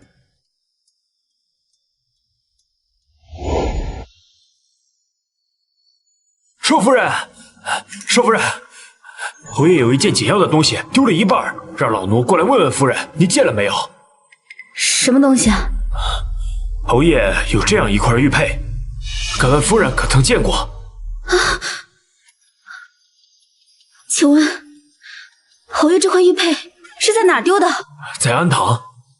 他什么时候去过安堂？上个月18。上个月18，正是我在安堂清白被夺的日子，所以夺我清白的人是穆修。您先请回吧，你让我好好想想，说不定这块玉佩我确实见过。那老奴就不打搅夫人了，老奴先行告退。子娟，回府，这安堂我们不去了。穆修这个流氓在京城享福，我跑去安堂受罪，万万没这个道理。接下来我要想想怎么出这口恶气。对了，吩咐厨房多准备几份饭菜，我要好好吃一顿。吃饱了，方才和豺狼虎豹对抗。哼！安堂的事儿，你向宋晓主动坦白了？不坦白不行啊！我没想到宋一也有一块相似的玉佩，我再不坦白，搞不好宋晓以为他跟宋一有什么呢。你也是活该。祖母教训的是，只是当时我也是迫于无奈。那个细作给我下的媚药太猛了，除了女人无药可解。只是当时我不知道宋晓就是我的夫人，要不然也不会有这么多后续的麻烦。就算知道又如何？你当时还能向他坦白身份？你可别忘了，你当时在他心里还是个死人。你突然现身告诉他你还活着，这种鬼话比对他耍流氓都可怕。是，当时我坠落悬崖，昏迷不醒。等我醒来的时候，京城都传我已战死。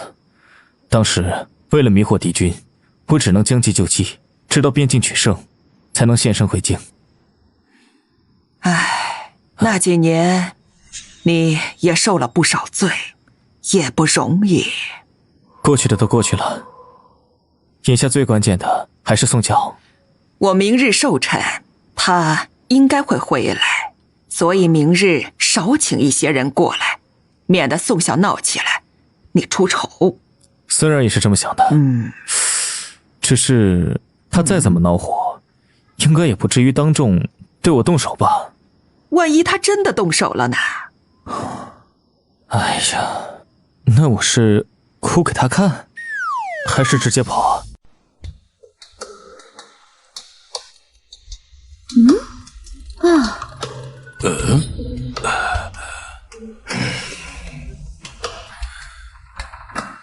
你不是要去安堂吗？怎么没去啊？因为我昨晚做了个梦，梦里佛祖托梦给我，说我这样六根不净的人去安堂是对佛主的不敬，所以我就没去了。你呀，现在把我当傻子一样在糊弄啊！父亲，您就这么不相信女儿吗？你哪一点值得我信任？父亲，您这么说，可是会破坏我们父女俩的感情的。如果不是因为有辱斯文，我真想呸他。今天呢，是穆老夫人的生辰，一会儿我们一起去侯府，去给她老人家贺寿吧。你也要回去？我不应该回去吗？你刚跟穆锦惹出那样的事来，现在回去不是招人闲话吗？我不回去就不会被人说闲话了吗？父亲，清者自清，我山珍不怕影子斜。我赔！你真是有辱斯文！哎呀，闭嘴吧你！子娟，给我梳妆打扮吧。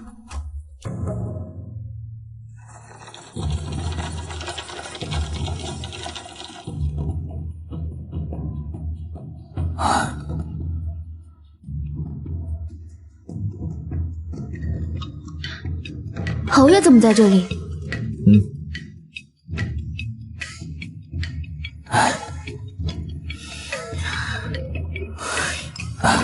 自然是在这里恭迎夫人。臭流氓，在这里装什么大尾巴狼？夫君还真是有心了。都不叫侯爷了，敢叫夫君了，跟我宣战，都是为夫应该做的。客人都到齐了，我带你见见。宋大人，宋夫人，侯爷见着少夫人太高兴了，一时失了礼数，还望二位莫要怪罪。周管家，你言重了。看到侯爷眼里啊，满满都是小小，我这当父亲的心里边高兴啊。宋大人，宋夫人，老奴带二位过去。好，请。老夫人好，好。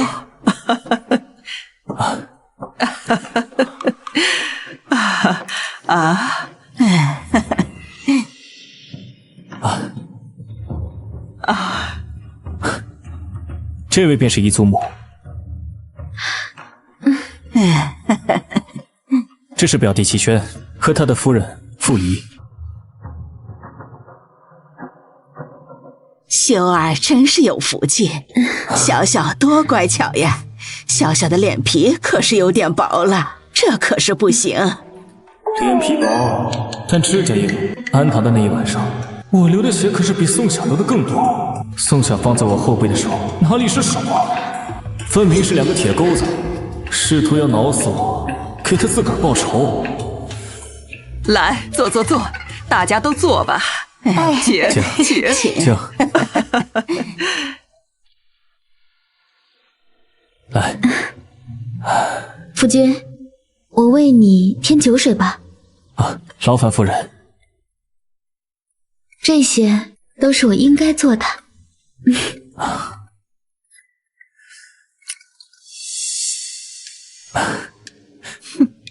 一个以夫为天、毫无主见的卑微女人。相公，这个味道真好。好吃就多吃点。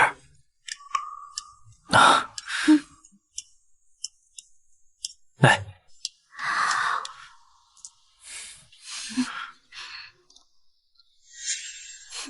齐公子与少夫人还真是伉俪情深呢。让老夫人见笑了。说句不知羞的话，我家相公确实是温柔体贴，善解人意。侯爷对少夫人也是疼爱有加，无论什么时候都护着，属实让人羡慕得很。我自己的夫人，我护着她是我该做的。衣冠禽兽，装的还真好，不就是相互恶心吗？我也会。能嫁给侯爷也是我平生最大的福气。修儿，你怎么了？可是哪里不舒服吗？没有。真的没有吗？可我看你的脸色好像不太好啊。只是有点热，并无不适。夫人这是何意啊？之前大夫不是说夫君伤了身体，多刺激一下对身体好吗？我这么做也是为了夫君您的身体。夫人真是有心了，我好感动啊！妾身应该做的。木修和小小这小两口的感情可真好。是啊。侯爷他这是被拿了要害吗？还是在众目睽睽之下？松手！松手？是吗？还记得在安堂的时候，我对侯爷讲过相同的话，当时侯爷是怎么做的呢？我是怎么做的？不但没松手，还下手了。夫人是要报复为夫吗？怎么能说是报复呢？未免有损咱们夫妻感情。我只不过是夫唱妇随，我也是在跟随夫君的行事作风啊。宋大人、宋夫人，今日怎么没见宋二姑娘过来？娇儿身体不适，怕过了病气给老夫人，所以没能来给老夫人祝寿。原来是这样，真是太可惜了。许久没见娇儿妹妹，我这心里呀惦记得很，本以为今天能见着，劳齐少夫人惦记，等娇儿好了，我让她上门拜访。老夫人，宋二小姐来了，在外求见。晚辈见过老夫人，祝老夫人福如东海，寿比南山。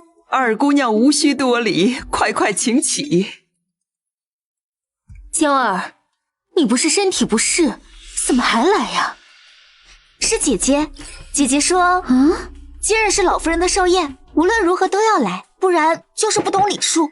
宋二姑娘怕不是记错了吧？我怎么记得明明是我夫人说你身体不适，让你在府中好好歇息，还让我请太医去府上给你看病，怎么从宋二姑娘嘴里说出来有点不一样了？侯爷这是什么意思？是在觉得我说谎吗？这人在病重的时候呢，确实是会胡说八道。侯爷这样说的话，不觉得没有礼数吗？娇儿，闭嘴！父亲莫气，要不还是让侯爷找个大夫过来，再给妹妹探探脉。看妹妹的脸色，我实在担心啊。找个大夫来，我要让那宋娇探出喜脉来。少夫人她真是那不叫的狗，真凶。我叔，去请个大夫，给二姑娘探探脉。是，属下这就去。宋娇一个还未出阁的女儿家，如果被探出喜脉，那……哎，二少夫人与娇儿妹妹真是姐妹情深，看着真让人感动。不过，像娇儿妹妹这么纯善又讨人喜欢的人儿，若还被人刻薄了去，那岂不是丧尽天良啊？齐少夫人说的是。齐少夫人这是什么意思？是在指桑骂槐挤兑小姐没错吧？来来来，先喝个参鸡汤，这是我家厨娘的拿手菜。来来来，请。老夫人、侯爷，张大夫来了。老夫人，侯爷，那劳烦张大夫给二姑娘探探脉吧。是。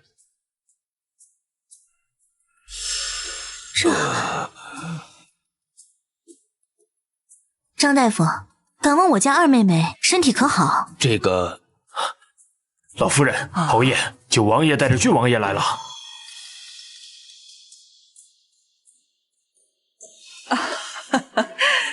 参见王爷。都起来吧，无需多礼。今日老夫人寿宴，我特地带着玉儿前来蹭杯酒喝，还望老夫人不要觉得本王冒昧才是。岂敢岂敢，请。父王，你看是娘亲，你看是娘亲啊！娘，这些日子你都去哪儿了？我好想你啊！郡王爷，你是不是认错了？啊！娘亲，你能不能以后别再离开我了？儿子不想被说成有娘生没娘养的了。好，为娘再也不离开月儿了。娘，劳烦夫人带菊儿去转转，走走可好？免得她打扰老夫人寿宴。好，走。聊聊可好？祖母，孙儿先失陪。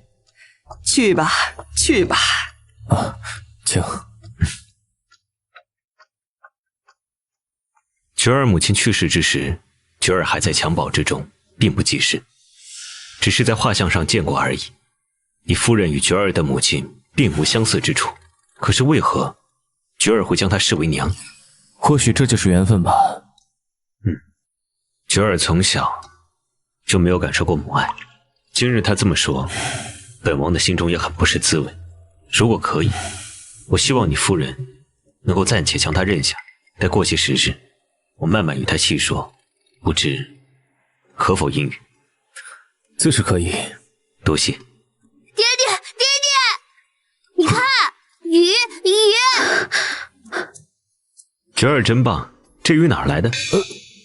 我和娘亲在池塘里钓的，都是侯爷养的一些小玩意儿而已。郡王爷喜欢就让他钓吧。对，就是些小玩意儿。那些小玩意儿可都是侯爷精心饲养，好不容易养大的呀。娘亲，我们再去池塘里钓些鱼吧。我们不钓鱼了，咱们呀玩些别的，走。玩别的？宋晓哪里是带元爵玩，分明是借他之手毁我东西。本王也是很长时间没见菊儿这么开心了。哈，郡王爷开心就好，开心就好。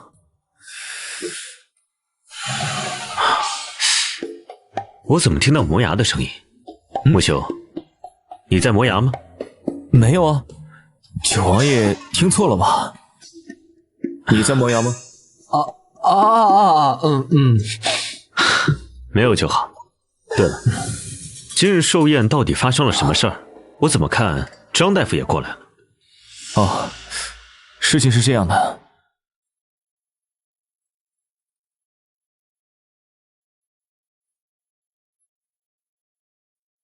娘亲，你真厉害，你画的这小丫丫真可爱。菊儿画的也很好看啊。小姐，不得了了，不得了了！什么事情不得了了？奴婢刚刚听人说呀，九王爷做媒，把宋江许给齐大少爷做良妾了。真的，因为齐大公子还有那个傅离一直在说宋娇怎么好啊，怎么好的。九王爷听了甚是感动，说他们不做一家人，实在是人生一大憾事。既然傅离那么喜欢宋娇这个妹妹，便真的给她做妹妹去吧。九王爷，他人还挺好的。哎，小姐，咱们要不要去前面看看呀？走。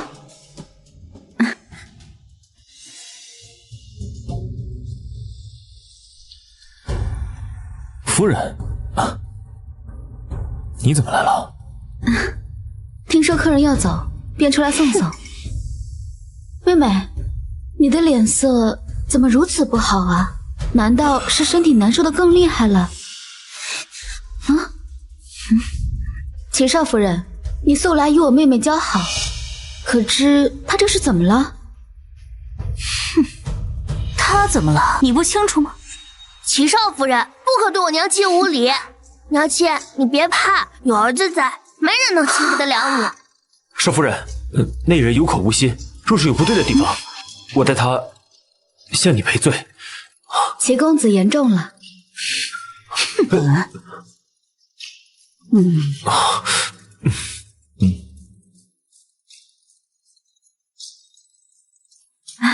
爹爹，娘亲，听说妹妹马上就要成为齐家的良妾了，恭喜啊！这有什么好恭喜的？父亲这是什么意思？难道是对九王爷做的大媒有什么不满？你可真是个孝女，大孝女啊！都是你教出来的好女儿。哼！小小，娇儿那样的脾气，怎么能去别人家做妾呢？你能不能跟九王爷说一下？娘亲，你怎么了，娘亲？侯爷，我这突然头晕的厉害。那夫人肯定是累了，我送你回去休息。紫娟，送一下宋夫人。是。宋晓这狗东西就是故意的，就是不想帮忙。请。哪里是过寿辰，简直是渡劫呀！一个一个的在饭桌上耍不尽的心眼。老夫人说的是，特别是那个齐少夫人，真是个拎不清的人。不过这下可好了，以后宋娇进门，他们可以好好的姐妹情深了。九王爷这是知道宋晓受了委屈，在给他出气呢。郡王爷一生娘，就直接给宋晓多了一个靠山，而且还是个大靠山。老夫人说的是。娇儿，你好，我不要去齐家做妾，我不要。我要去做妾的话，我这辈子在宋小面前我都抬不起头了。你现在知道抬不起头了，这事要怪就怪你自己。我不是再三交代过让你不要去国公府吗？你为什么还要去啊？是，怪我，都怪我。娘要是看着我去做妾的话，那我不如一头撞死在这儿了。你现在闹什么呀？啊！别拉他，他不是要撞墙吗？你就让他撞。老爷，你这个丢人现眼的东西，在家里丢脸还不够，还要跑到外面去显摆。你还说人家宋晓没有脑子，人家再没脑子，人家现在是侯府夫人，你呢？你聪明的很呐，你怎么把自己做成妾了？父亲现在是嫌弃我了吗？你都成妾了，我还能不能嫌弃你吗？老爷，娇儿这件事是做错了，但就算是这样，你也不能这样说他呀。我该怎么说呀？啊？说他把自己做成个妾，给我们宋家光耀门楣了吗？老爷，是我的错，都是我的错，是我叫奴婢，你要怪就怪我，要罚就罚我。我只求老爷，你想想办法救救我们女儿吧。老爷，咱们从小到大捧在手心里教养着长大的女儿，可不能去别人家做妾呀，老爷。哎呀，行了，只要你答应我一个条件，我再力保救他一次。什么条件？你说。你我和离，我力保他不入齐家为妾。父亲，你说什么？宋娇为妾，还是你我和离？哼，你自己选一个吧。怎么会这样？怎么会这样？娇儿，你爹说的是气话是不是？父亲要说的不是气话呢。娘，你该怎么选？你说我该怎么选才是最好的？你不是最疼我这个女儿吗？那就应该什么都愿意为我去做呀。所以你要我跟你父亲和离啊？娘，你是要看着我去做妾吗？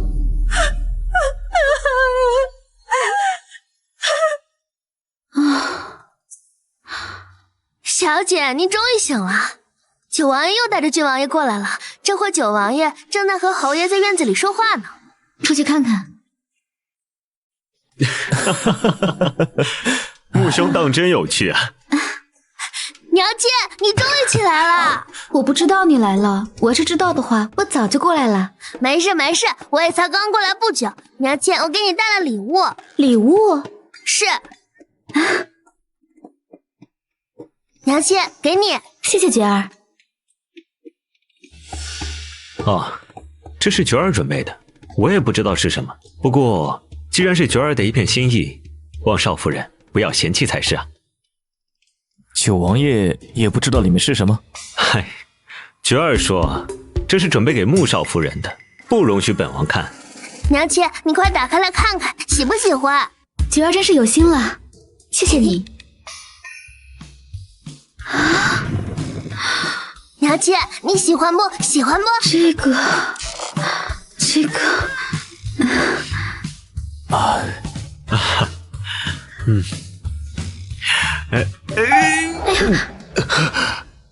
娘亲不喜欢吗？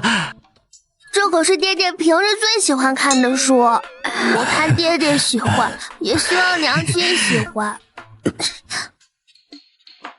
娘亲不喜欢吗？我喜欢呀，我特别喜欢。真的吗？真的，尤其是侯爷，侯爷最喜欢看这种书了，对吧？对，爱看，英雄所见略同嘛。小王爷，没人尽力了，现在不止你一人丢人了。娘亲喜欢就好，之后我再送一些。府上这种书好多，爹爹最爱看了，你说对吧，爹爹？小孩子胡说八道的，穆兄穆夫人，你们不要当真啊！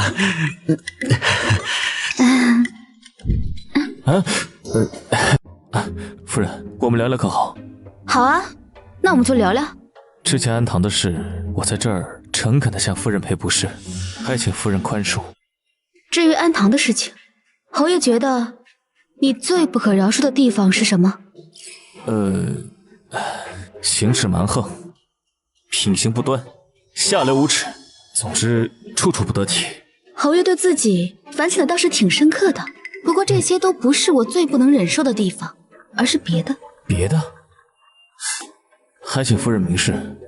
侯爷活太差，在床上不太行，这是我最难忍受的。对一个男人来说，你骂他流氓无耻，他一点不难受；但是如果说他在床上活儿不好不行，那么他会相当的难受。那请夫人给我一次将功补过的机会可好？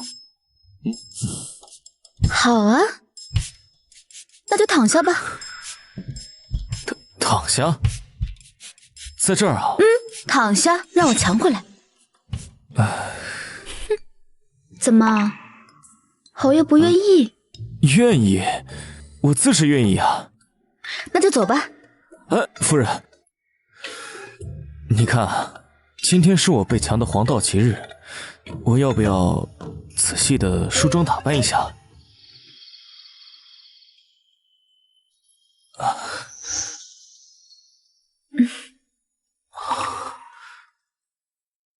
夫人，这怕是不太好吧？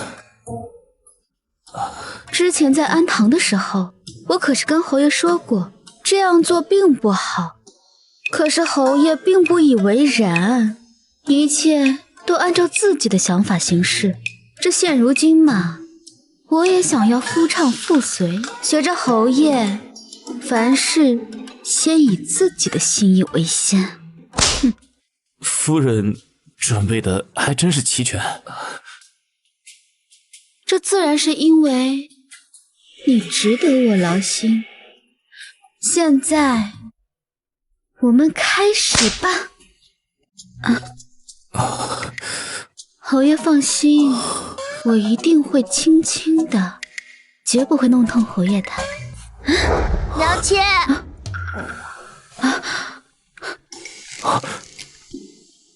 娘亲，你们在干什么呀？菊儿，你怎么来了？我梦到有人掐我，挺疼的，我就醒了。没事，来，娘亲带你回房间去。夫人放心，我哪儿都不去，我就在这儿乖乖等你回来继续抽我。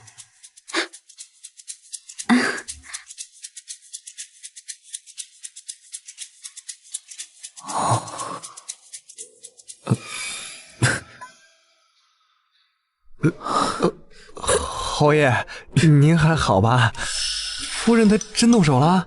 不只是动手了，恐怕都动了杀心了。幸好侯爷提前做了准备，让属下掐醒郡王爷带到这里，不然我现在都已经皮开肉绽了。侯爷，往后怎么办？不能总掐醒郡王爷来解围吧？掐醒郡王爷，属下倒是下得去手，但是郡王爷不能总在这住吧？实在不行，我自言去谢罪吧。这侯爷，万万不可，万万不可啊！那要不然你代我受辱，你去自言一下。侯爷，咱俩必须切一个吗？宋家情况怎么样了？回侯爷，根据侍卫禀报，宋妍很是恼火，他给柳氏2个选择：一是宋娇老老实实去其家做妾，二是柳氏自请下堂。哼，那柳氏怎么选的？自然是让宋娇去做妾。倒是一点都不意外。是，毕竟宋娇去做妾，这媒是九王爷做的，他要是不去，那就是得罪九王爷。就算不是九王爷做的媒，柳家也不会自行下堂。侯爷说的对，柳氏还有一个儿子，如果他自请下堂，他就护不了他儿子。相比宋娇这个女儿，还是儿子比较重要。希望夫人听到这个消息后，会心情大好。没错，夫人心情好了，说不定愿意跟侯爷握手言和，而我这个下属也不用担心为主受过被切了。夫人，侯爷，属下自行告退。夫人，都说夫妻本是同林鸟，大难临头各自飞，没想到这属下也是，遇到难处也是说飞就飞啊。侯爷跑得挺快呀。夫人，我刚才是深思了一下，我觉得对于我所犯下的这些罪过，如果你只是打我几下，太便宜我了。哦，那侯爷有什么好的建议呢？我认为，我应该将侯府的所有财产都留给夫人，这样才能够弥补你受到的伤害。侯爷的意思是，你自行了断，让我守寡，然后继承家产？我只是想让你继承家产，并没有让你守寡呀。这样啊。但是呢，虽然不能自行了断，但是可以答应和夫人和离。和离？此话当真？自是真的。不过呢，要等我把侯府的财产一点一点的搬到夫人的小金库之后再和离，可好？哎呀，毕竟不能让夫人既失身于我，又失了财，这些就当做给夫人的补偿吧。夫人不信的话，我现在就可以写和离书，将我手中的地契全部过到夫人的名下。做什么？让夫人看清我的嘴脸。看清楚了，现在去写和离书吧。好。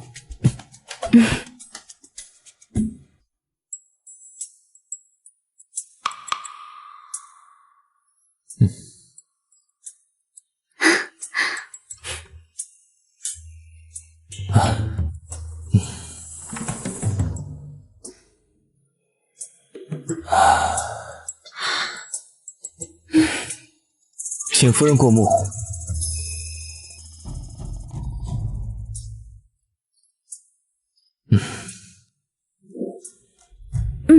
可以。那夫人收好，等家产到手，随时可以离开。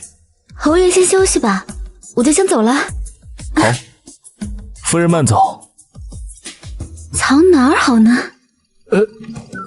盯紧夫人，看她把和离书藏在什么地方。然后呢？看准了，给我偷出来。这么看这本后干嘛？没什么。那书中说的斯文败类、人面兽心，说的就是侯爷这种人吧？可是在心里骂本侯。没有，绝对没有。属下是惊叹于侯爷的英明睿智。小心点儿，偷的时候别被他发现了。我可从未想过和他真的和离啊。为何啊？是因为夫人的力气比较大，打人比较疼吗？我去你！属下失言，请侯爷恕罪。快去！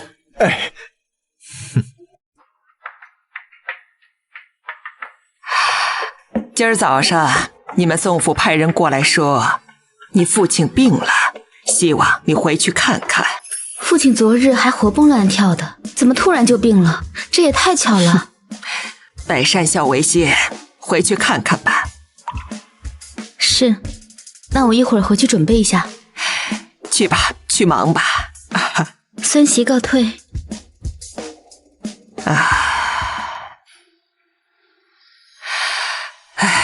希望宋家这次别再糊涂，再出什么幺蛾子。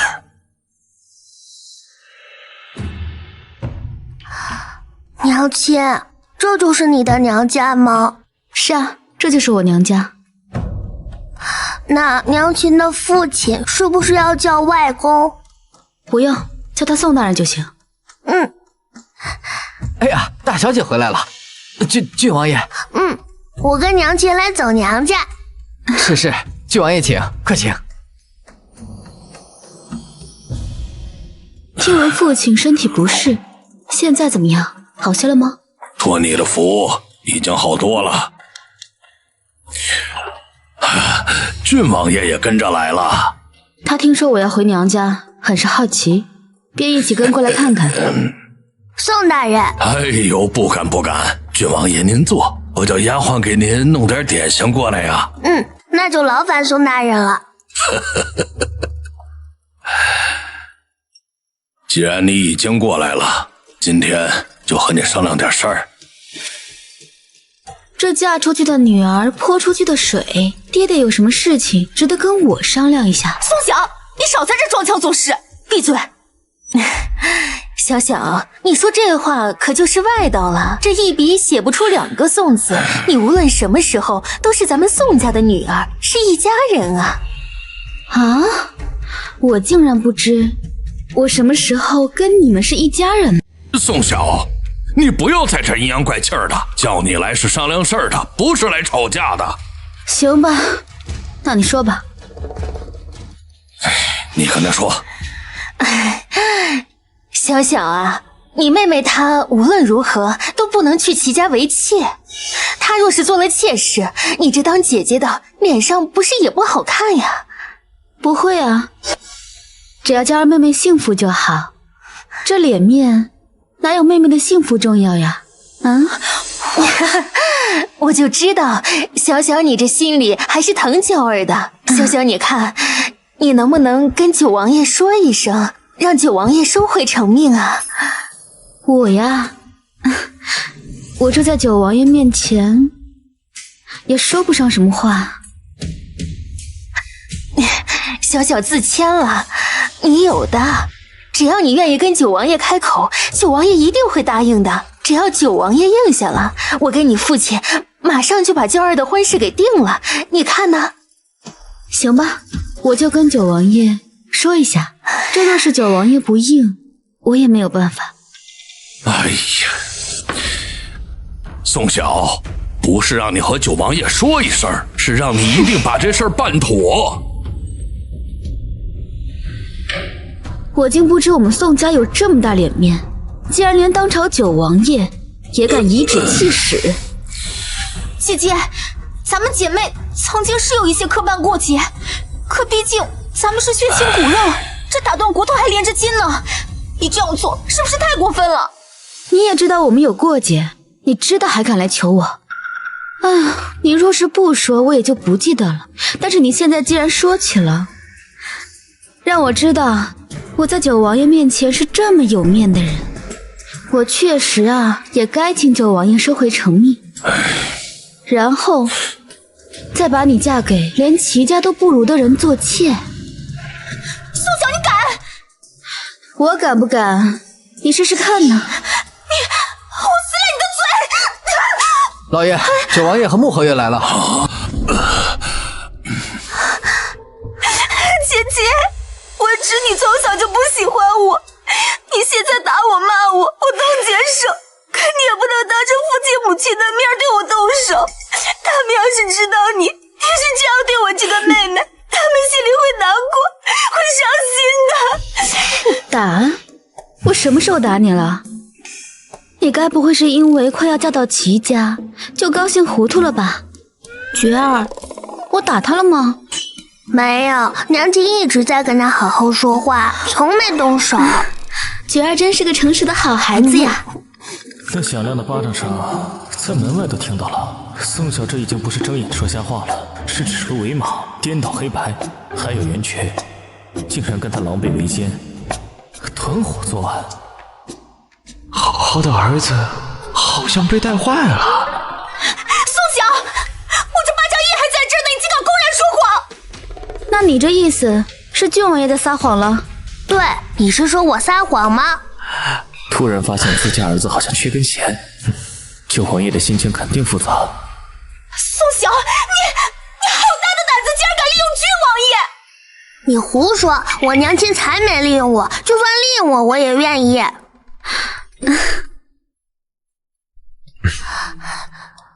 父亲，你昨天说他长了一双死鱼眼，是真的，他真的长了一双死鱼眼。哎呀，他瞪大更明显了，真的跟鱼眼一模一样。娇儿，菊儿，过来。父亲，如若无事的话，我便带郡王爷回去了。走，赶紧走，再不走，我这条老命都得丢了。女儿告辞了。少夫人稍等。齐少夫人。侯爷，夫人，这打狗还要看主人。娇儿妹妹马上就是我们齐家的人，你这样欺负她，不只不顾念手足情谊，更是连亲情情谊也没念。齐少夫人刚也说了，这马上才是，现在还不是。况且这连日子都没有定下来，那这宋江就还是我们宋家人，既是我宋府的女儿，还轮不到你在这里指手画脚。谁说日子没有定下来？我今日来就是为了这件事来。是吗？那这么好的日子是定在哪天？齐少夫人，这事儿不急，我们还是慢慢来，不急不急啊。宋夫人，这媒是九王爷定的，我们齐家很是欢喜，就盼着娇儿妹妹能早日入府。我们商量了一下，准备明日就迎娇儿妹妹入府。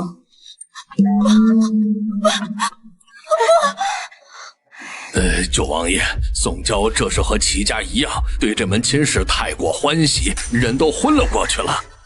你还愣着干什么？赶紧把人带下去，准备明日结婚的东西。老爷，快去呀！是。宋大人，你先忙，我就先走了。菊儿，随为父回府吧。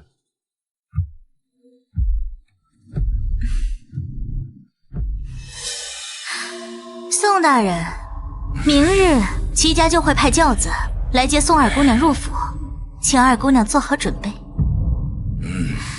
这门亲事是九王爷促成的，齐家不希望惹九王爷不高兴，也希望宋家能好好准备，别到时候惹了乱子，不好收场。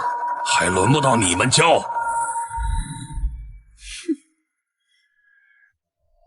恭喜父亲，这又要当岳父了。宋娇为妾被人耻笑，你也是宋家女儿，这对你有什么好处？我高兴呗。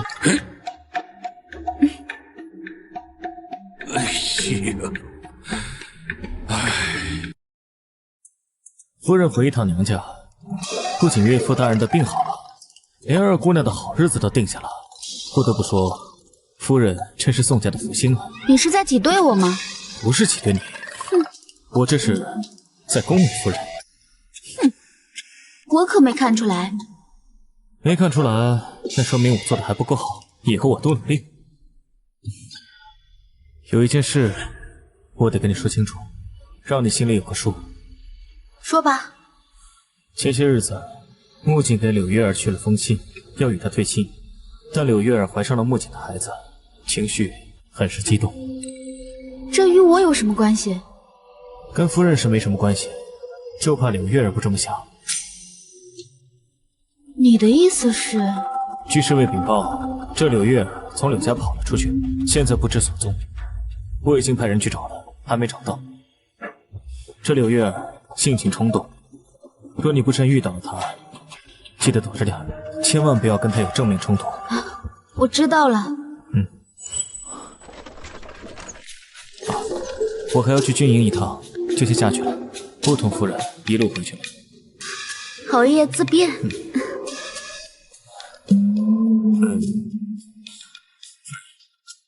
为夫还有一个不情之请，希望夫人能够答应。哦，说来听听。能否给为夫一些碎银子，让为夫傍个身啊？没有。夫人。侯爷，你看我这指甲如何？这个抓在身上肯定很疼。它不仅抓在身上疼，还能把脸抓花。侯爷要试试吗？不用了。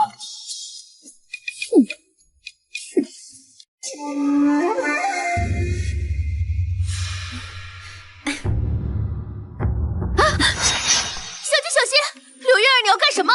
快！少夫人，这怎么回事啊？这是！都别动！谁敢动，我就杀了他！表妹，你这是做什么呀？宋晓，少给我装糊涂！木槿那个负心汉要跟我退亲，你不会不知道？这么大的事情，我怎么会知道呢？你还扯！木槿信里都说了，就是你威胁他的，跟他说，如果不跟我退亲，就让木修把他逐出家门。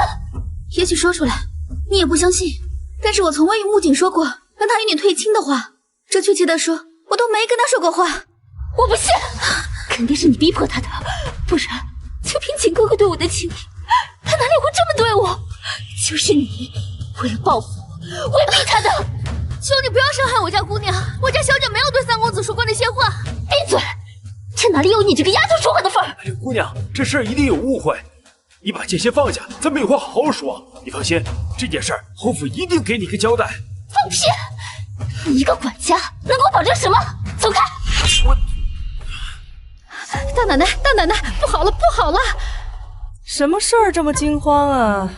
柳月儿把宋晓给劫持了，这会儿就在府门口，拿了把剑立在宋晓的脖子上，要取他性命。你说的是真的？回大奶奶，千真万确。这会儿两人就在门口，那周管家拦都拦不住。柳月儿要杀了宋晓，那真是太好了，太好了呀！大奶奶，你这是何意？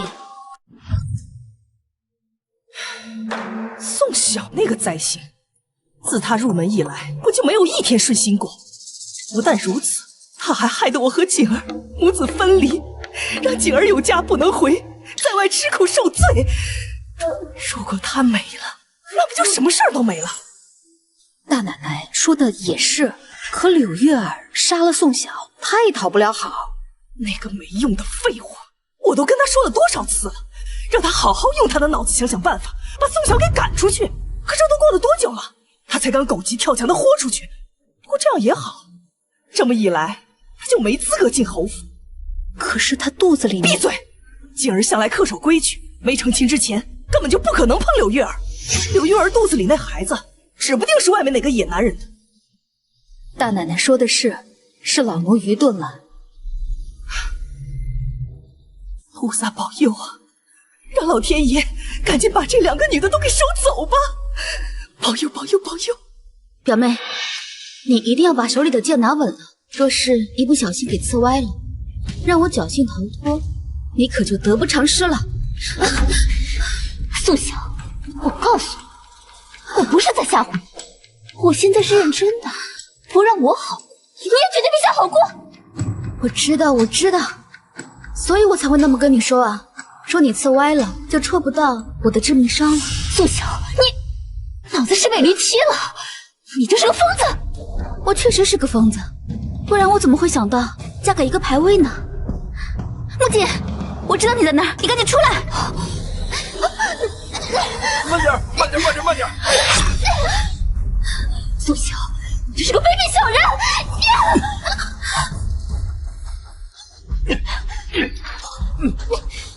除了胳膊，还有哪里伤着？没事，有我在，没事。宋晓，给我等着！就算你这次躲过去了，下次我绝对不会。把他带进侯府。是。侯爷，属下去请大夫过来。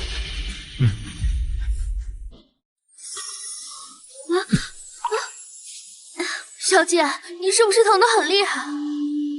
我还好，不怎么疼，倒是侯爷抱得不太舒服。抱得不舒服？侯爷，你要不让我自己下来走吧？不舒服也先忍着。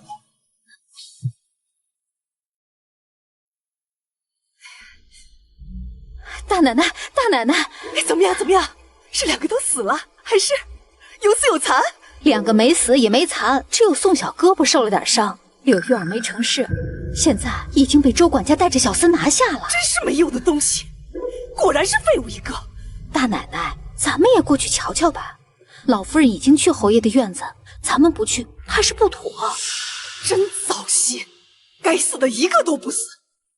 走，去木修的院子。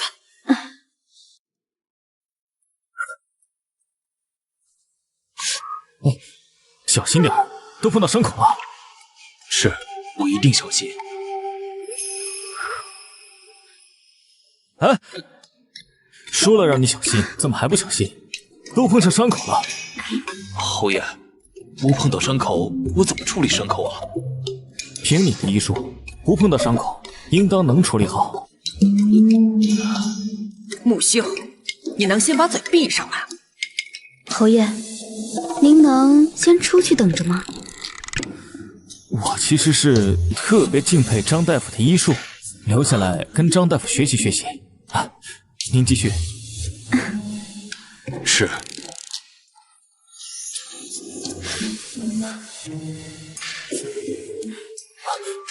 哎呀！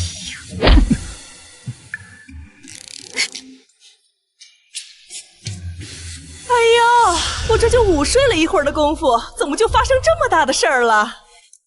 小小，我可怜的弟妹，你出去拦着他，别让他进来好，免得影响张大夫给小小看伤。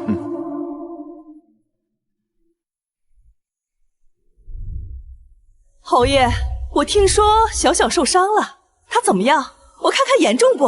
还好，还需静养，不便打扰。堂嫂，还是先回去吧。你说怎么会发生这种事呢？侯爷，那对于柳月儿这个毒妇，打算如何处置？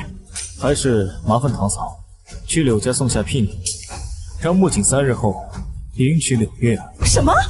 木修，你是不是脑子糊涂了？像柳月儿这种心思歹毒的女人，怎么能进我们侯府的大门？那依堂嫂之见，该如何是好？那自然是马上送往官府。像她这种公然在侯府门口劫持刺杀侯夫人，这一条砍了她的头都不为过。是吗？当然了，木修，宋晓可是你的正妻，她现在被柳月儿这么欺负，我作为堂嫂我都看不下去了。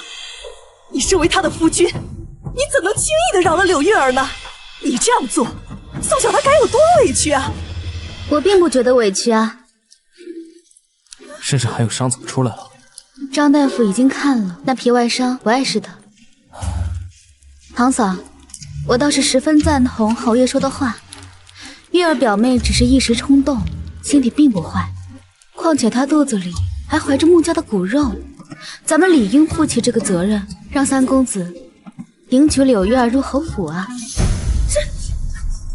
他都差点要了你的性命了，这还不坏？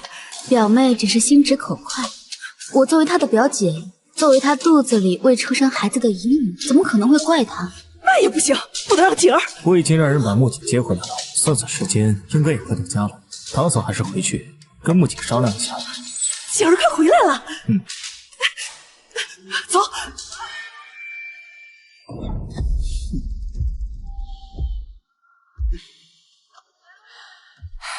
没见过权势这么糊涂的。柳月儿肚子里怀的是穆家的血脉，就这么把她处置了，外人该如何议论我们穆家？犯了律法的，还讲究一个罪不及妻儿，他怎么敢一开口就要砍柳月儿的头？祖母说的是。不过，像柳月儿这种脾性的人，嫁过来终究不合适。祖母放心，我自有对策。好，你好好照顾小小，我先回去了。是，祖母。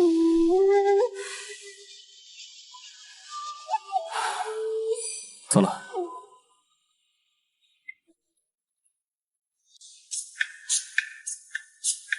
还有没有哪里不适？张大夫都说了，都是一些皮外伤，不碍事。夫人放心，这次的事我定为你讨回公道。那你打算怎么做啊？这柳月儿是穆景招惹来的，也是权势相中的。他们现在喜新厌旧，不想要了，想借我的手给处理掉。哼，他们是异想天开。所以你刚刚跟权势说准备聘礼迎娶柳月儿，是在故意膈应他？是膈应他，但也是为了侯府。毕竟，虽然今日柳月儿伤了你，但她怀的是穆景的骨血，直接处置必遭人诟病。但是，让柳月儿这种头脑不清的女人进侯府，绝无可能。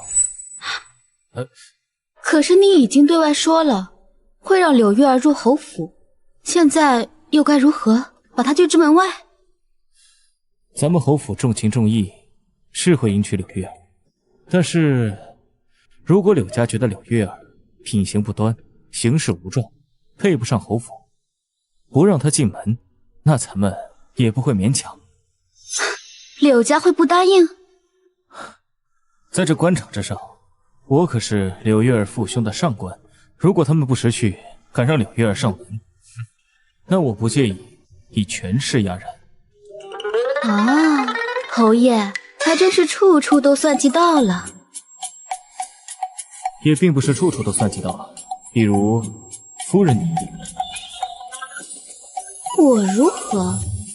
我就从未算计到我会对夫人一见倾心。夫人别下太大力，别扯着伤口。你说什么？木修要我娶柳月儿进门？是，娘跟你是一样的想法。如果娶了柳月儿那个蠢妇，那咱娘俩就真的成了京城里的笑话。可是木修态度强硬，咱们怎么办呢？我不愿意娶，他还能强绑我娶不成？三公子，侯爷派人过来，请您去书房一趟。正好，我也想见见他。等下，还有什么事儿？柳月儿腹中那个孩子是你的吗？是我的，不过就算是我的，我也不会娶她。她肚子里的孩子，我更是不稀罕。就她那个蠢妇，生出来的孩子能聪明到哪儿去？可是，娘，你放心，就凭咱们侯府这地位，在京城中想嫁给我生儿子的豪门贵女多的是。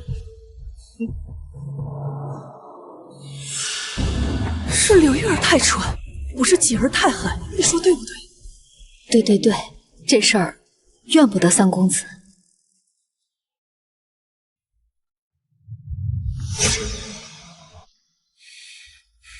叔父，把东西给他。是。什么东西？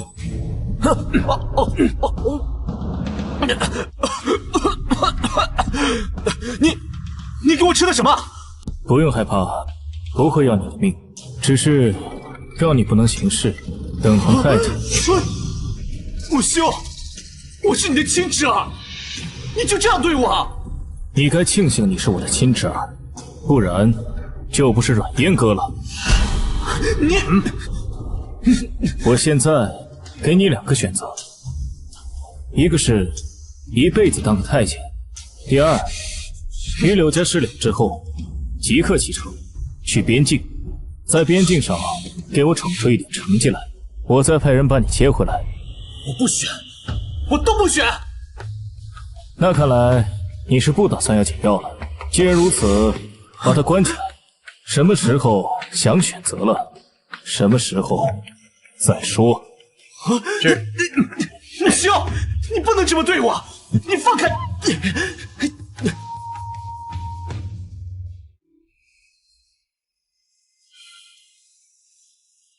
侯爷，三公子关起来了，全夫人的院子也已派人守着。侯爷，属下有个问题，不知道当问不当问。那就别问了。属下还是问问。侯爷，您把三公子派到边境那么远，是真的想锻炼他，还是纯粹看他不顺眼？你觉得呢？属下猜就是纯粹看他不顺眼。因为夫人喜欢过三公子，只是侯爷狠不下心怪夫人，只能可劲儿收拾三公子。恭喜你，猜对了，去领罚吧。啊，是，属下这就去。放猜主子的心思，这就是大不敬，自然该罚。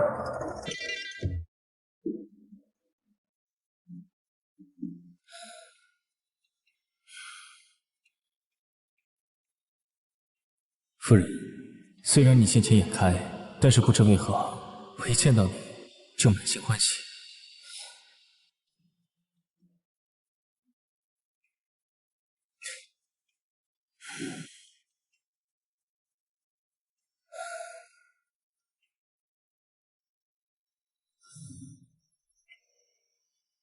夫人，你何时才能原谅我初见时的失礼？察觉我此刻的真心。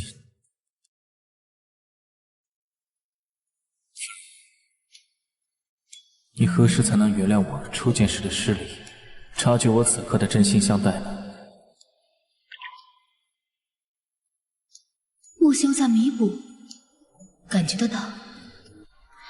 而我对他的芥蒂好像也在一点一点的消散。小姐，你醒了，伤口还疼不疼？肚子饿不饿？还好。那就好，那就好。侯爷去上朝了，他走之前再三的吩咐奴婢一定要照顾好您。是吗？这次小姐受伤，侯爷可担心坏了。奴婢能看出来，他是真的在乎您。哎，对了，侯爷在您走之前啊，再三的嘱咐奴婢一定要把这个交给您，说您见到他病能好了一大半。什么东西能让我病好一大半？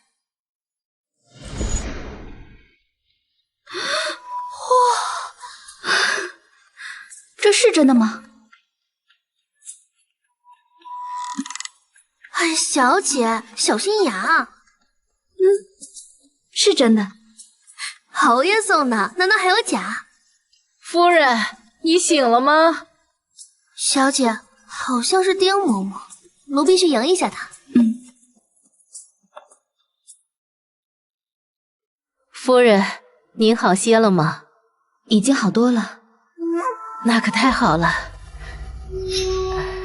嬷嬷，可是有什么话要说？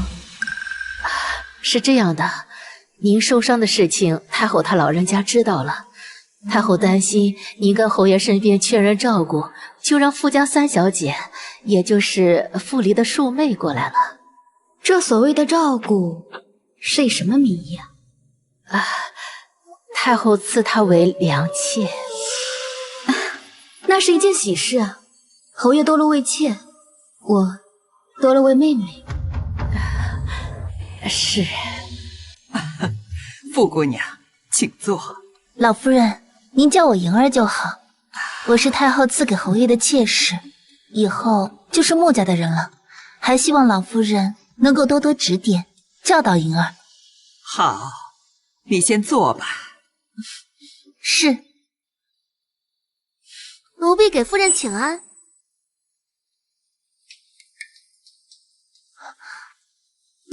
婢妾莹儿给姐姐请安，姐姐万福。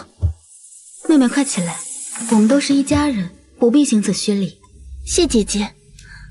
一直都听说傅莹妹妹秀外慧中，善解人意，温柔体贴，没曾想日后真的会成为一家人。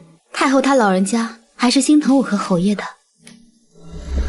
姐姐过誉了，婢妾愧不敢当。有什么不敢当的？我说的是实话。祖母，那我就先带傅莹妹妹回我和侯爷院里，先熟悉熟悉环境，再顺便给她布置下房间。好，去吧。走吧，妹妹。太后赐予的良妾，宋晓欢欢喜喜的应下，做的是极好的。老夫人说的是，少夫人是知道轻重的。她是个懂事的，但是不是太过欢喜了点儿？看她笑的，感觉这妾室不是给穆修纳的，而是给她纳的。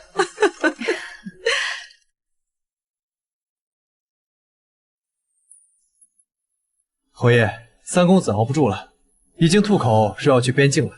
看来比起去边境冒险，成为太监才最可怕。侯爷，您可是在为傅莹的事儿心烦？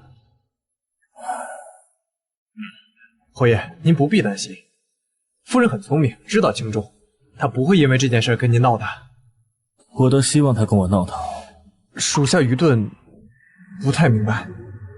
如果你有一块稀世珍宝，有人窥玉，有人来抢，你会不会因此着急上火？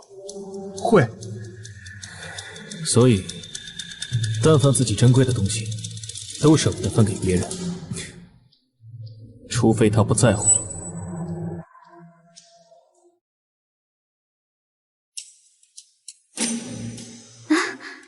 侯爷，你回来了。侯爷，这太后娘娘赐傅莹给你为良妾的事情，想必你应该知道了吧？那真是恭喜侯爷，贺喜侯爷。哎，同喜同喜，恭喜夫人多了一个妹妹。确实是同喜。那侯爷要不要去见见傅妹妹？不必了，本侯今天有些乏了。啊，既然侯爷累了，不太方便见傅妹妹，那不如让妹妹过来吧。紫鹃，去把傅姨娘给请过来。是。看来对侯爷这玩意儿，夫人是真的不在乎啊。夫人还真是宽厚又大度啊。侯爷不就是喜欢我这一点吗？夫人这笑脸，这姿态，倒是让我想起一个人来。谁？怡红院的老鸨。我要是老鸨，你就是龟公。少编排本侯，我听得见。我有妾室，夫人很高兴吗？侯爷这话问的，这是件喜事，我不该高兴吗？而且这傅姨娘长相乖巧，性格温婉，这看着就喜欢。怎么？没什么，只是遗憾吧。当初你伤的为什么是胳膊而不是嘴？侯爷，侯爷，小姐，傅姨娘来了。婢妾给侯爷请安，给姐姐请安。妹妹起来吧。谢姐姐。那侯爷和妹妹就先聊着。刚刚九王爷派人传话说，菊儿就快到了，我去门口迎迎她。哎，啊，夫人还是留下吧。侯爷，这是想要三人行吗？什么？若是侯爷有这想法，请恕妾身做不到。夫人多虑了，为夫绝对不会有这种荒唐又荒谬的想法。那侯爷这话意思是说我荒唐又荒谬了？姐姐您别生气，侯爷他绝对没有挤兑您的意思，姐姐您别多心。如果姐姐不愿意见到我，我马上就离开。姐姐不要为难侯爷。好一个贱人，竟然给阴阳小姐耍这种小心眼！他刚才还说让小姐不要多心，不要为难侯爷，这不是在暗指小姐狭隘且不尊侯爷吗？真是个小贱人！侯爷，你看看这傅姨娘对您多有心，她说的这些话都把我给感动了，我感动的都快哭了。我先去外面哭会儿。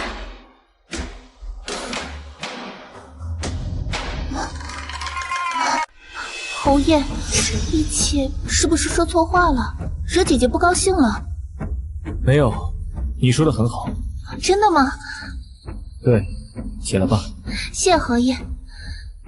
侯爷在外忙了一天，一定累了吧？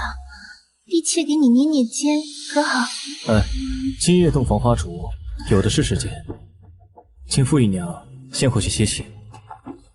是，婢妾一定早早的准备好，恭候侯爷。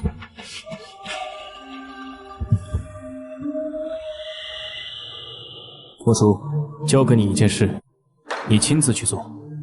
侯爷您吩咐。你今天晚上。侯爷放心，属下一定完成任务。看来太后对我很是不满了，都开始无所不用其极了，连送个妾过来膈应人的事儿都能做得出来。小姐真好看，侯爷看了可移不开眼了。你说以我这样的样貌，比宋小比起来，谁更好一点？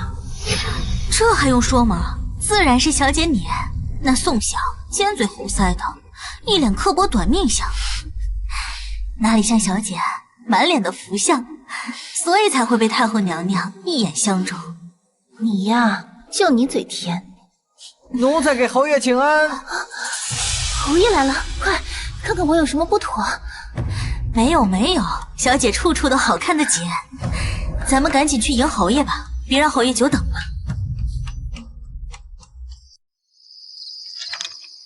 娘亲，你看我画的小鸡好不好看？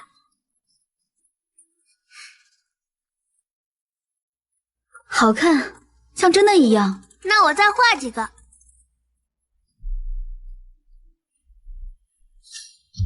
怎么了？有事就说。小姐，奴婢刚才看到侯爷去副营务里。那这是好事儿。副营是太后赏赐的，侯爷若是不去的话，岂不是跟太后对着干？话是这样说没错，可是奴婢看到副营那阴阳怪气、故作柔弱的样子就来气。子娟，慎言。是，奴婢知错，奴婢失言了。夫人，小的有事禀报。把他带进来。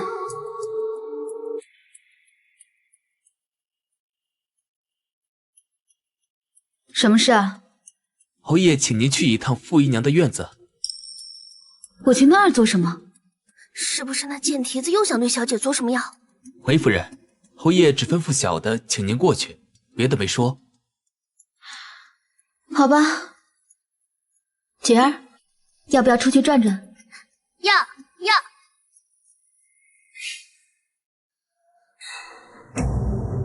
夫君，我没有啊。不用喊夫君，还是喊侯爷吧。是侯爷。侯爷，傅姨娘，你们这是在做什么？哇，娘亲，他好丑。子娟，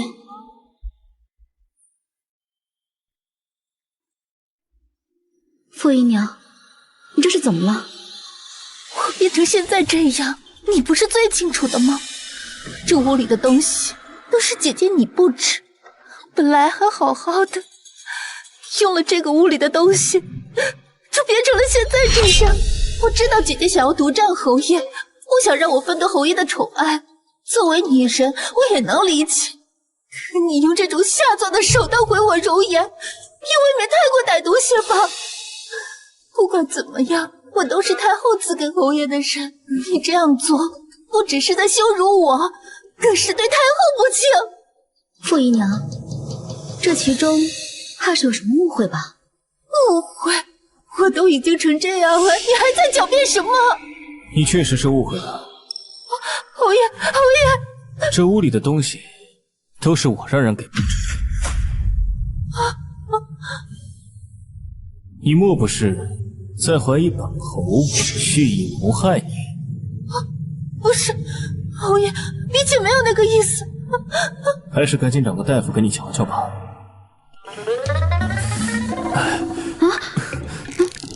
头疼，夫人，快扶我回去休息。好。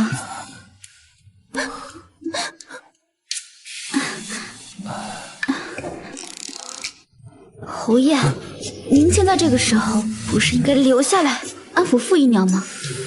本侯已心有所属，没有心思安慰别的女人。她怎么能算是别的女人？她可是你的姨娘啊！小没良心的。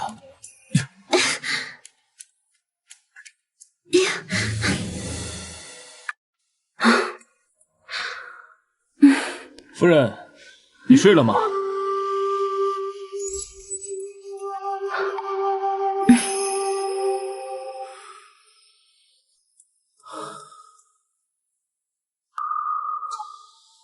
夫人，我知道你对安堂的事心有芥蒂，对我不喜，想与我和离。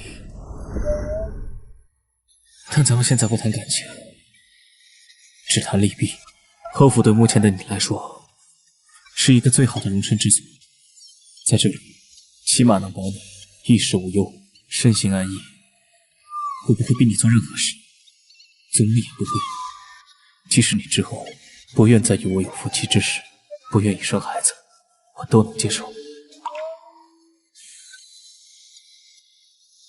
睡吧，我去处理点事情。还有傅莹的事，你不必担心，他不会在侯府里太久。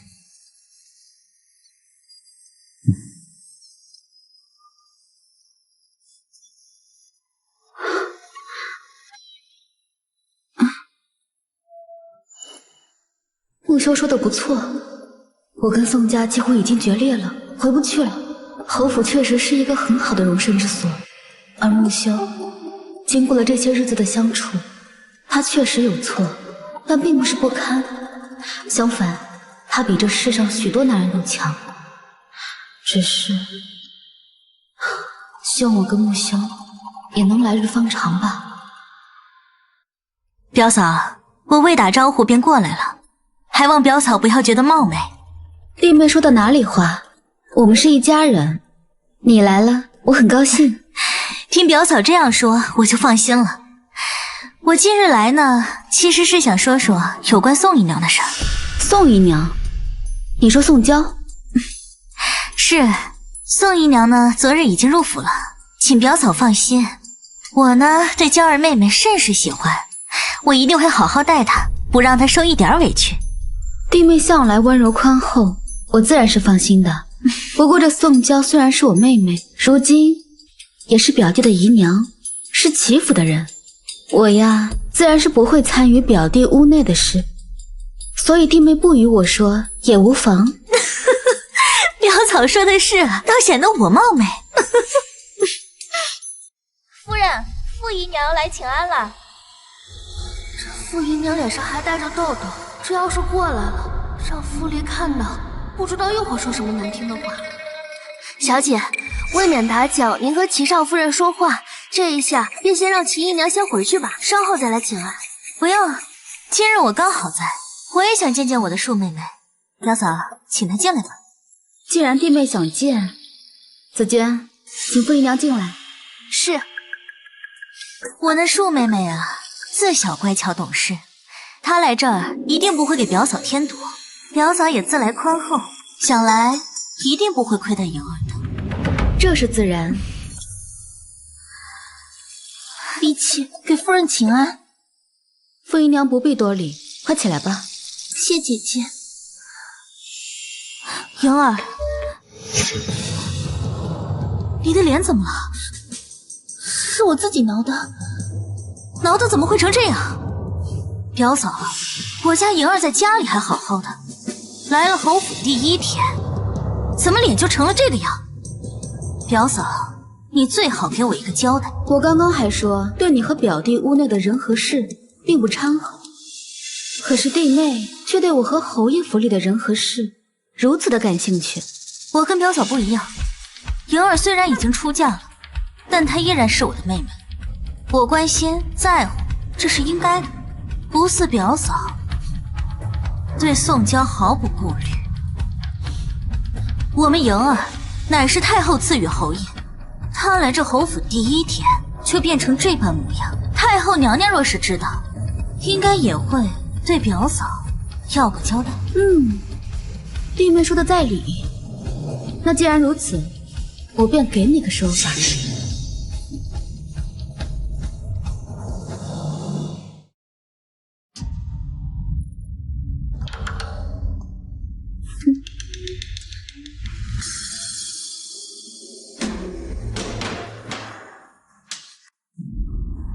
这上面的东西，如果你不相信的话，大可以去找你的母亲求证一下。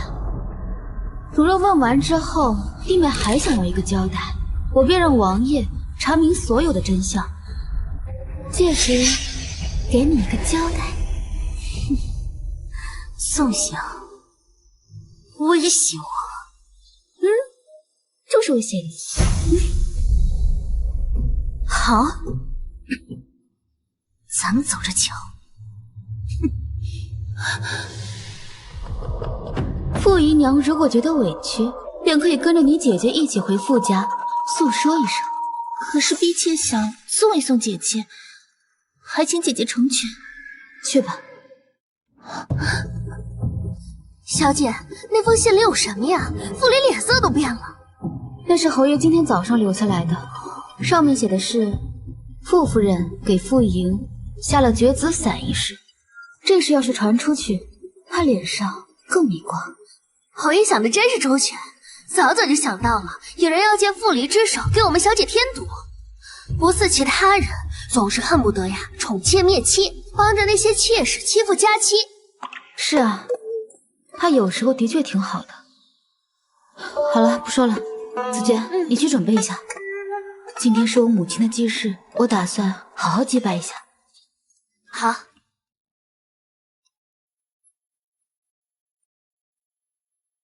把你的脏手给我从身上拿下去！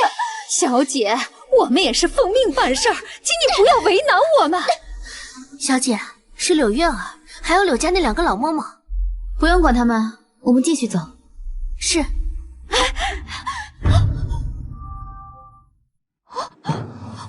妹，请你救我一次好不好？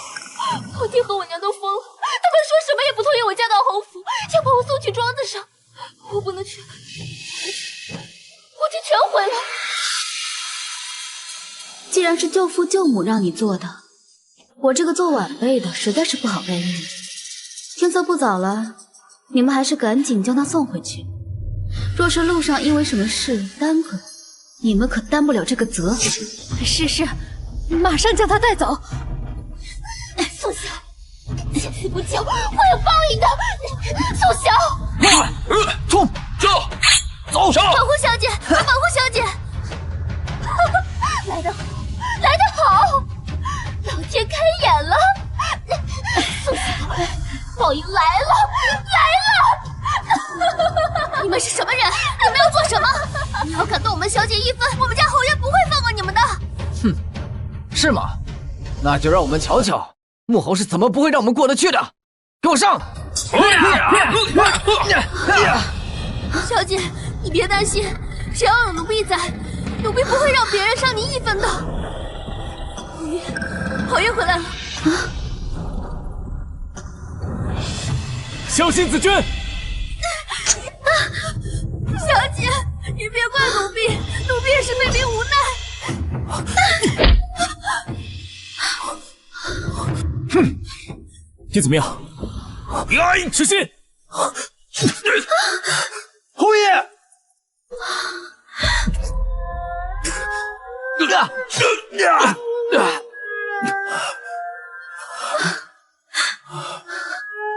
告诉府里人，我是意外受伤。是，属下明白。夫人，现在算不算将功赎罪？不行，不行！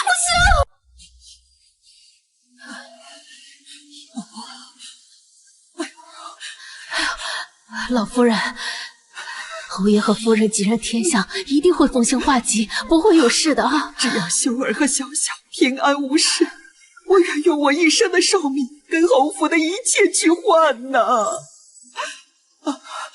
我的孙子和孙媳他们怎么样了？不敢欺瞒老夫人，夫人伤得不轻，但未伤及要害，只是侯爷伤及要害，很是凶险。微臣也不敢向你保证什么。老夫人，老夫人，老夫人放心，微臣一定竭尽全力挽救侯爷性命。好，一切就拜托张大夫了。老夫人，使不得，使不得呀！侯爷有您这样的祖母牵挂，一定会转危为安的。活该，活该，那都是活该！让他们这么欺负锦儿，这就是他们作恶的报应。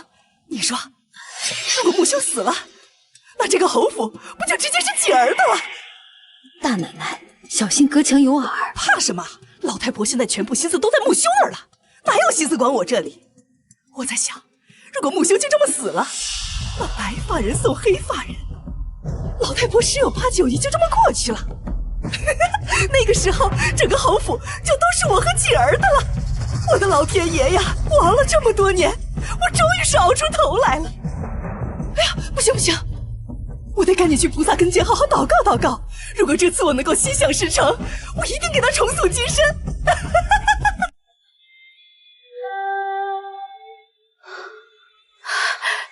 夫人，你可醒了？你感觉怎么样啊？可还难受的厉害？不修呢？他怎么样了？侯爷他还没醒呢。他现在在哪儿？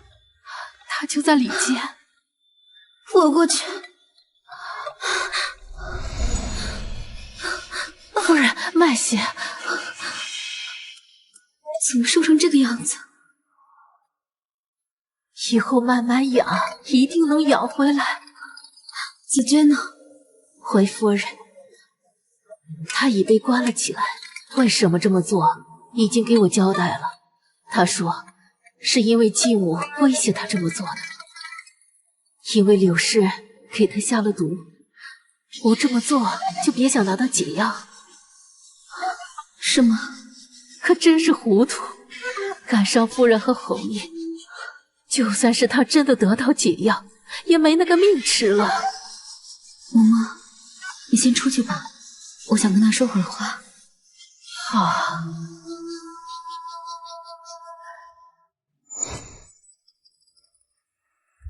木修，你糊涂了。你之前那么聪明一个人，怎么当时就乱了分寸？是因为关心则乱吗？我真的值得你这么做吗？你上次说我没良心，其实不对。如果我真的没良心就好了。至少现在不会心痛，也不会有所遗憾。早知今日，我一定早早放下心情，和你好好的过日子，就不至于弄成今天这样的局面。木香，你醒过来好不好？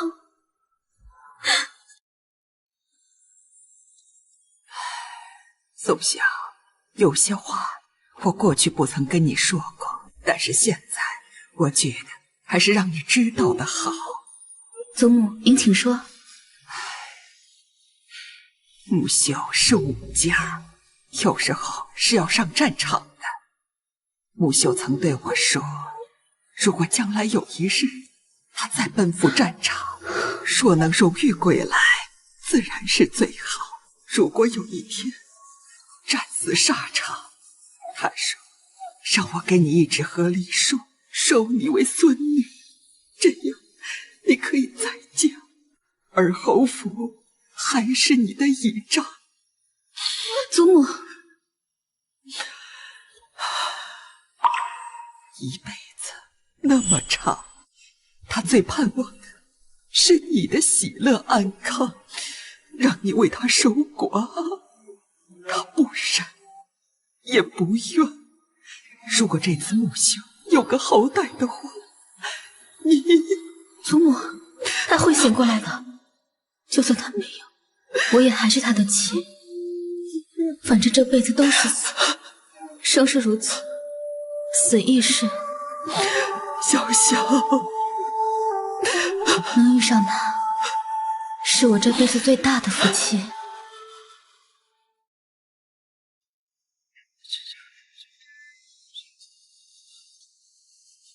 老夫人，怎么了？老奴刚才去给侯爷送水，看到看到什么了？可是秀儿醒了吗？不是，是看到少夫人那么年轻，头上竟然有白发了。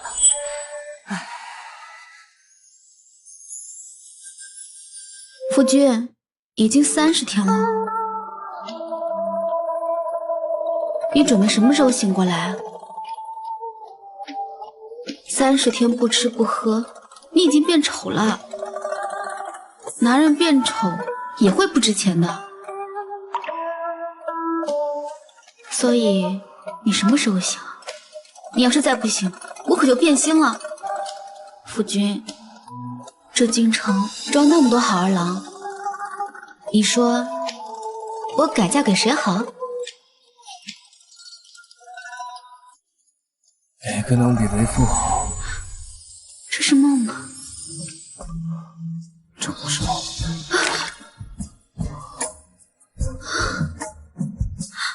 木修，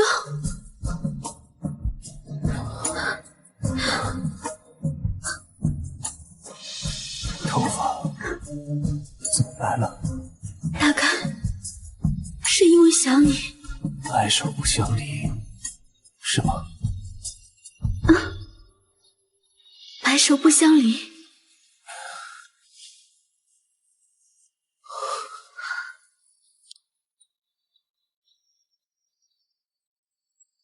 张大夫说，已经找到了白发变黑的秘方，等他配好药送过来。不喝药也没关系，夫君的病好了，我这几根白发也会渐渐变黑的。什么时候才能变黑啊？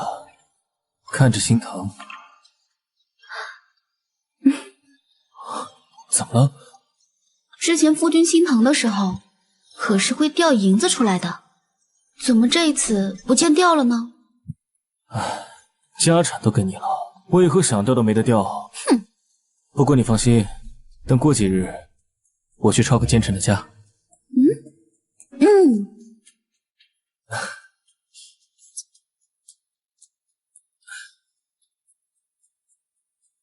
侯爷，怎么了？紫娟和柳氏都死了，两个人在死牢被关在一起，相互折磨了1个月，终于熬不住。挺好，还有柳月儿呢，她在安堂怎么样？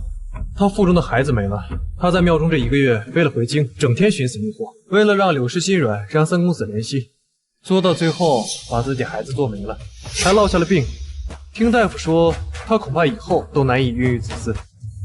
挺好。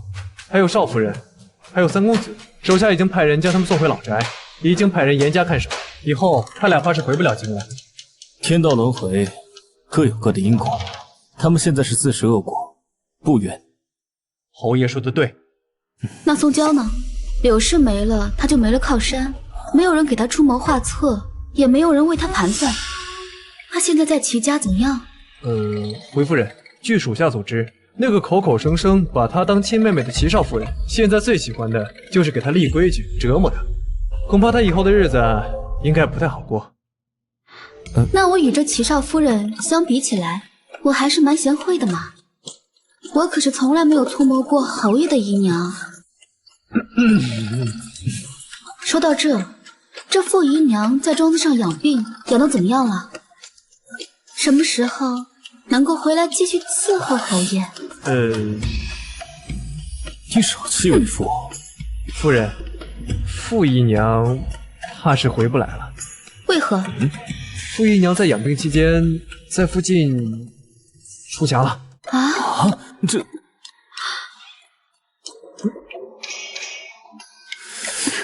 这侯爷绿了。